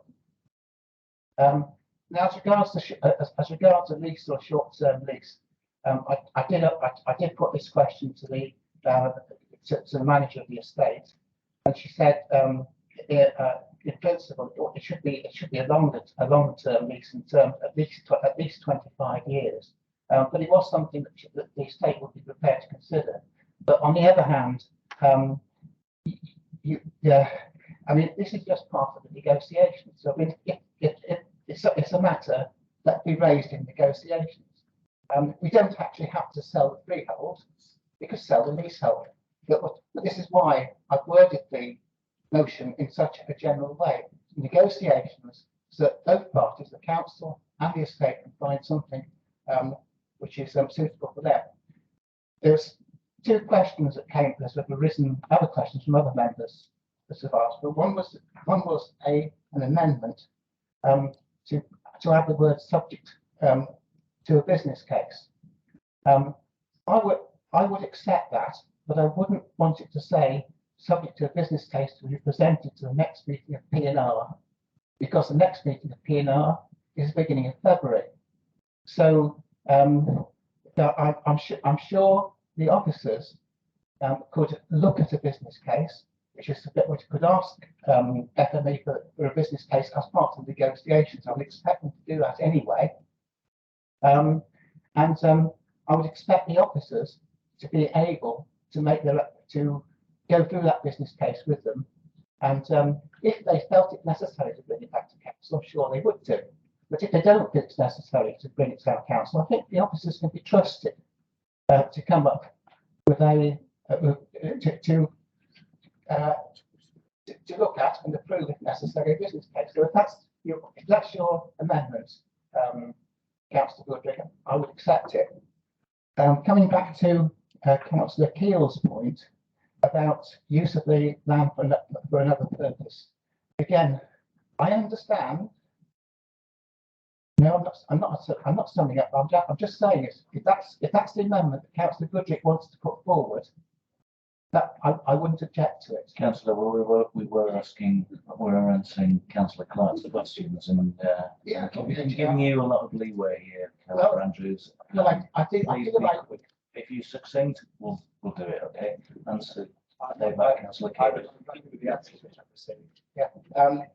As regards Councillor Keel, if Councillor Keel wished to put forward an amendment to the effect that the motion should be reworded to say that only the lower deck should be included, should be looked at, should be part of the negotiations. Again, I think I would be happy with that. Okay, thank you. Councillor Mason. Can I ask a question? Oh. I'll ask a question generally then. The amendment that has been put forward by Caroline was to for the officers to create a business case. Now, my point is that I don't think the officers really have the capacity to start doing a business case. But how can they do a business case when they haven't got a proposal in front of them?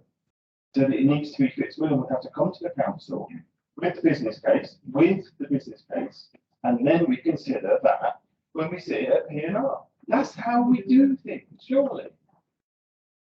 Thank you. Councillor Joy Andrews.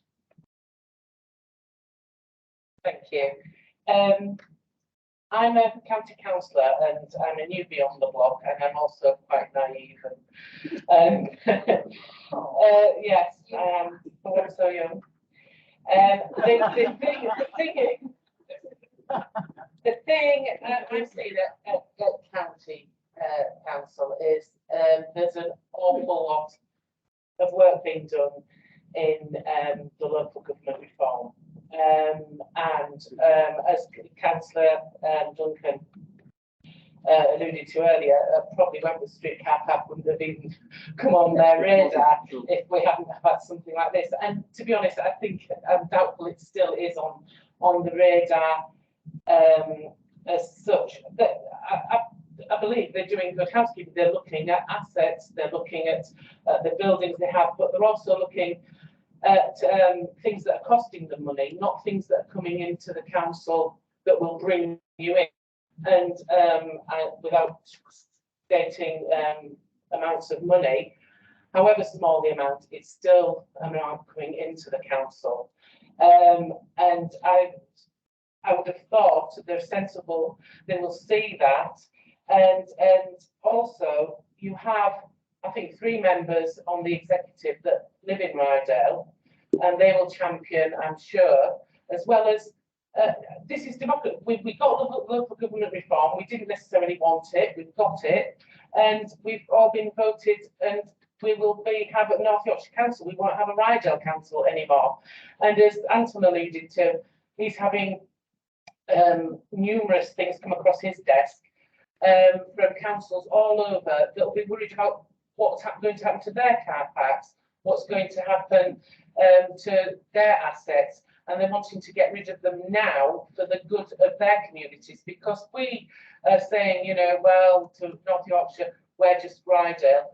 Hambleton are saying that, Craven is saying that, everybody's worried, and it's up to the elected members to speak to other members to fight for what they want in their patch. And it's up to the people as well to go en masse, if that's what it takes, up to County Hall and say, no, you cannot sell this, and be listened to. We've all seen it happen. I remember the swimming pools and wanting to get rid, and people came and minds were swayed and changed. So I take umbrage with the fact that I'm a nasty North Yorkshire councillor now, and it's an organisation that's not going to deliver for the people of Malton or Rydale. I joined a council to do my best for the residents and listen to the residents. Oh, well, let's sit down now. I think you get the gist of it. Thank you. Yeah, who's crying? Councillor Thackeray. Does anybody mind if I sit down, because I'm going to read this? Is that all right? I've been slightly thrilled tonight by the the curveball that we've got another interested party in Wentworth Street car park. However, that's not a problem. I don't see that as a problem. I just remember going back nearly 4 years when Councillor Duncan was the leader of this council. The only reason I throw this in because it popped into my head.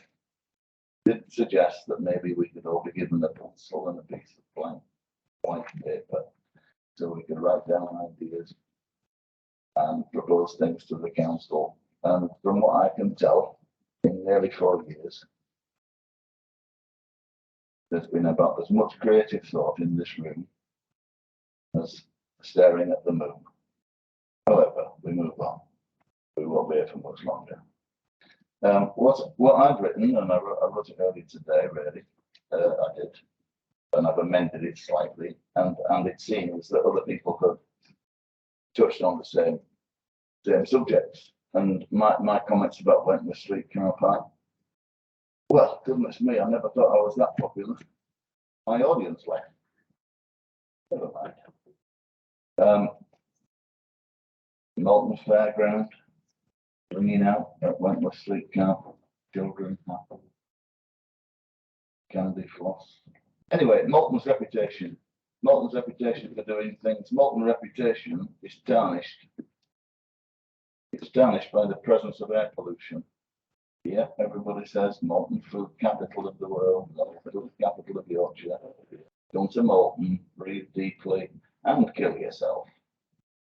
So, the presence of air pollution is about to get worse as a result of the forthcoming North Yorkshire Highways interventions on Norton Road and Castlegate, according to North Yorkshire's own commissioned report.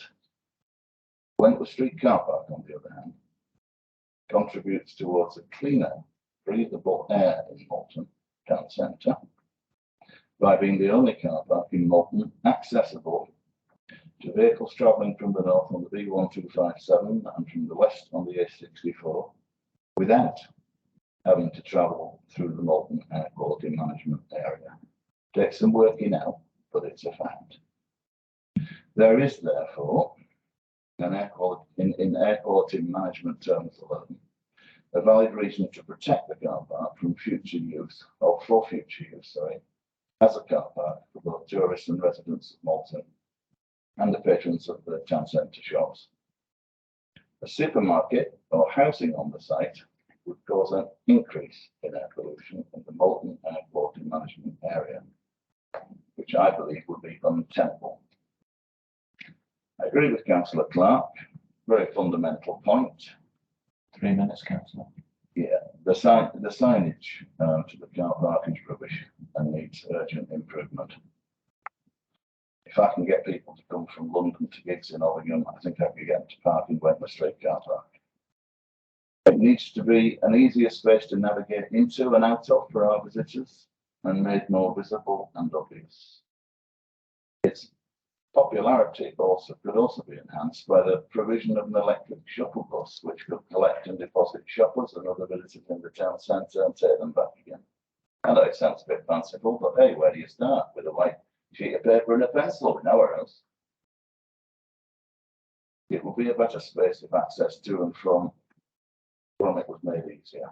There are numerous possibilities, but only if the car park is protected for future use as a car park for the people and businesses of Malton. So, thank you. We can all meet back here maybe in a year's time and find out whether it's been flogged off. Thank you. Councillor Gray.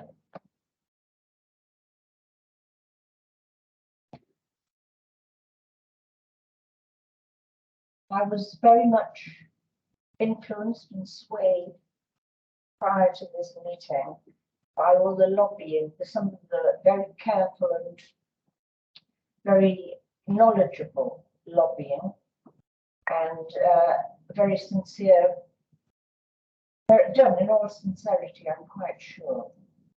And I'm not a person who's done a lot of property buying and selling or anything like that. And I have to say that in common with Councillor Andrews, I feel quite naive sitting here and listening to all of this. But one thing that does come through to me, and it's something I carry inside myself is how do we act ethically? What's right and what is wrong, I seem to think in my head is very, very important. And listening tonight, I've had my eyes open to the ramifications of all the business of negotiating and what could happen and trusting people and all that. And I shan't be on this council much longer. After Christmas, I'm going to travel abroad to see the family I haven't seen in 3 years. And I shan't be here for the next council meeting. And it's been an interesting experience, if I can just revert to something personal for a moment. It's been a good experience, I've enjoyed doing it, but I find that all the code of conduct stuff, all the lectures we've had about acting openly and ethically, I just find questionable. And although I don't, can't point the finger at any one of you people that I've worked with, I know that there are some people who are perhaps naively, perhaps not, open and honest about things. And I hope that that is the way that the next council will behave and that we can all trust it. So I can't support this motion, I'm afraid, although I was minded to start with, and it's simply because I don't think it's right. Thank you. Thank you. Anybody else like to make a contribution before I hand over to Lynn, Councillor Burr? Second, Councillor Burr, you have the right. Yes, thank you, Chairman. Point of order, before the clock starts, could I just respond to, my name has been mentioned firstly, and I'd just like to respond to Councillor Duncan. So if the clock can be stopped and put back to naught. Thank you very much, sir. Just because obviously my name has been mentioned. The majority of North York County councillors are sincere councillors and they are trying to do their best. And I know that. Unfortunately, it is whether we like it or not, it is a political council, whether we like it or not. And unfortunately, it has a Tory executive and a Tory majority. I am nothing on that council, but I will speak when I can and I will do my best. I would agree with Councillor Duncan that I was a massive part of saving Malta Hospital, a massive part. And I am very proud of that. I didn't do it on my own, but I led the campaign. So thank you, I do agree with you. I'm also very, very proud that I raised over £5 million and went down to Westminster and got that money and did work hard and with other people. But I was the leader and I was the chairman of this council and I did my bit. So thank you for that. Thank you for pointing that out. I'm nothing on North York County Councillor, but I will do my best. Okay? The majority is Conservative, and if I put something forward, I would like to think that I would get 100% Tory backing. I will tell each and every one of you if that happens, and I sincerely hope it does. Okie dokie.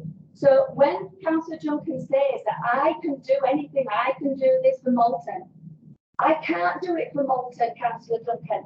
I'd love to do it for Malton, but there's a majority.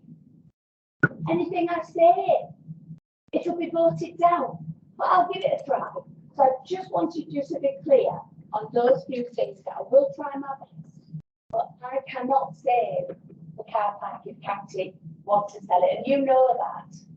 So there's nothing I can do. I'll try my best, and that's what I'll do. So I think you need to be clear what is going on at county, and Joy knows that, Caroline knows that, and Steve knows that. And I'm actually speaking from my heart. And Steve has put in motions and blah, blah, blah. And just gets turned down. But anyway, we'll leave it there and the clock can start, Chairman. Thank you, councillor. Yeah. And I thank Against the you. motion. And Thank you. I thank you for your allowance on that. So, councillors, I was proud to second this motion, and we need to be pragmatists tonight. We need to be the ones who put our heads above the parapet, and we need to leave something for others. We do in this council do an awful lot of talking, which I think is very, very good. But unfortunately, sometimes we just don't nail it, we just don't stamp it down, we just don't do something. I know that you all are, each and every one of you, you're passionate about Rydale and you all want to protect Rydale, so do I.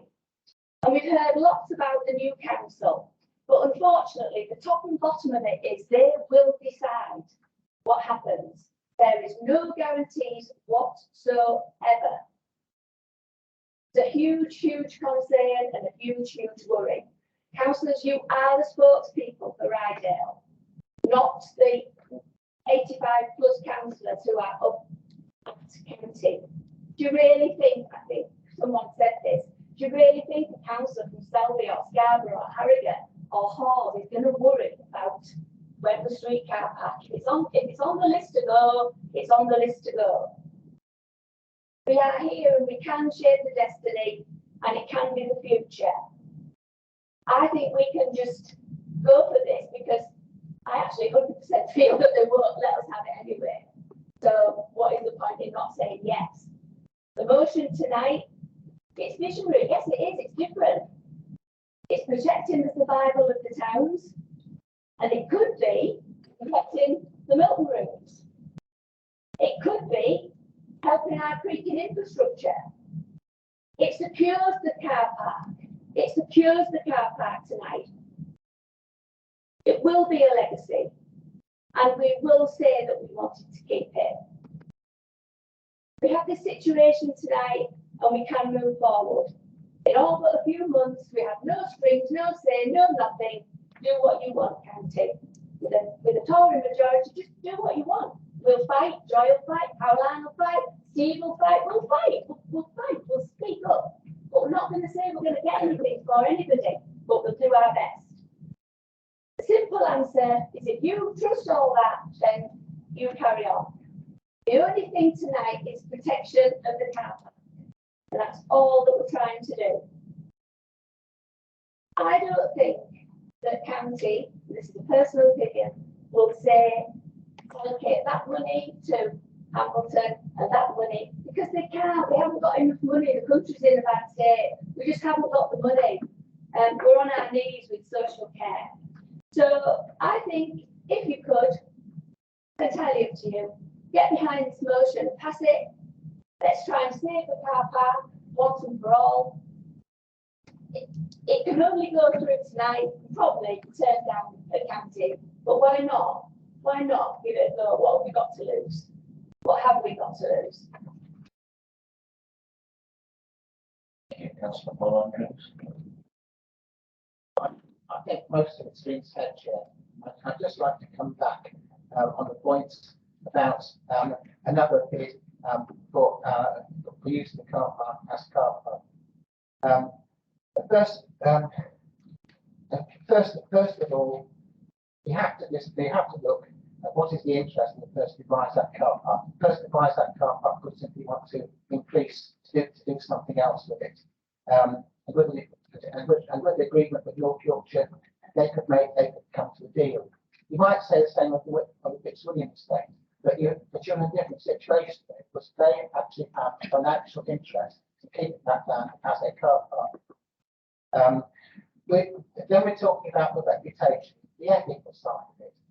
Well, Chair, what do you think will happen if within a year, Wembley Street car park is sold for some purpose which has an adverse impact on the traders of this town?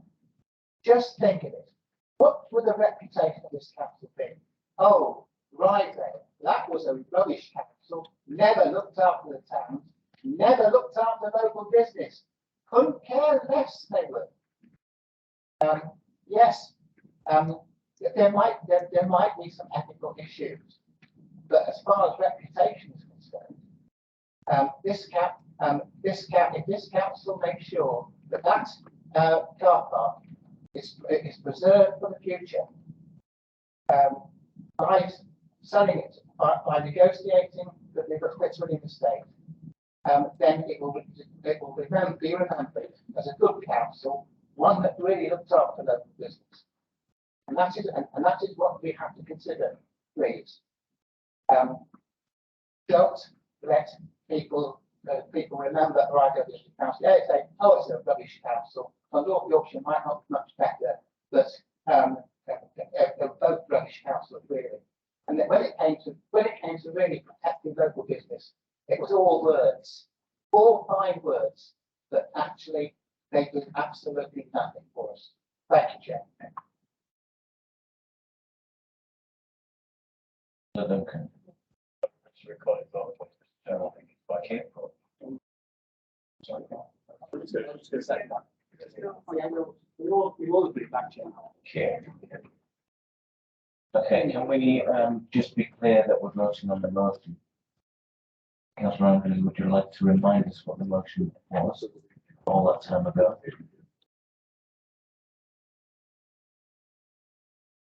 Here's my piece.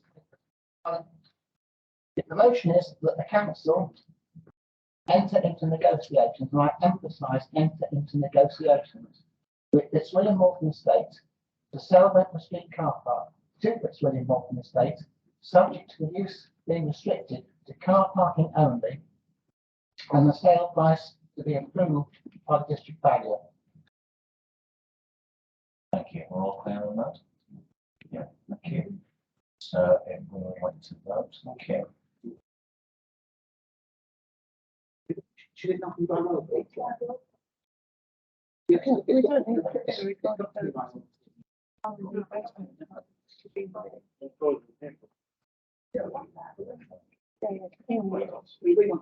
Yeah, it'll be in the minutes because it's electronic. They'll have that anyway.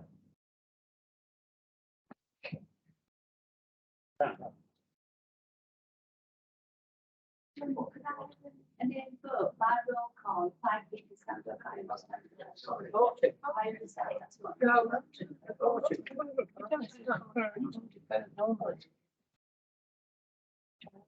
Generally, the system we always do with recording votes through the electronic voting system.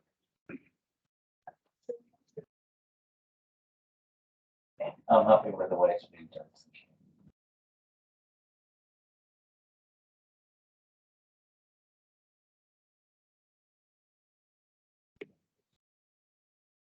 I'm just waiting for the vote to finish, Chair.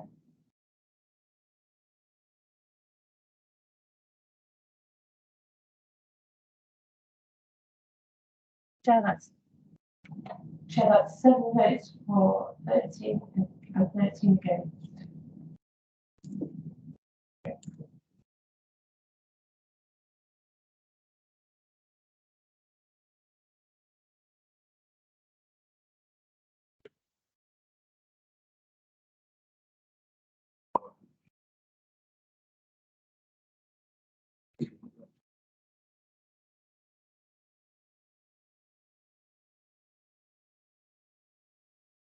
Thank you very much indeed for your time and your efforts. Thank you. And the answers.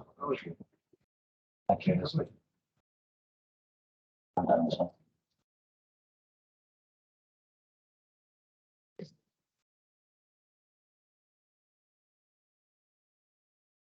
Yes, you recycling again.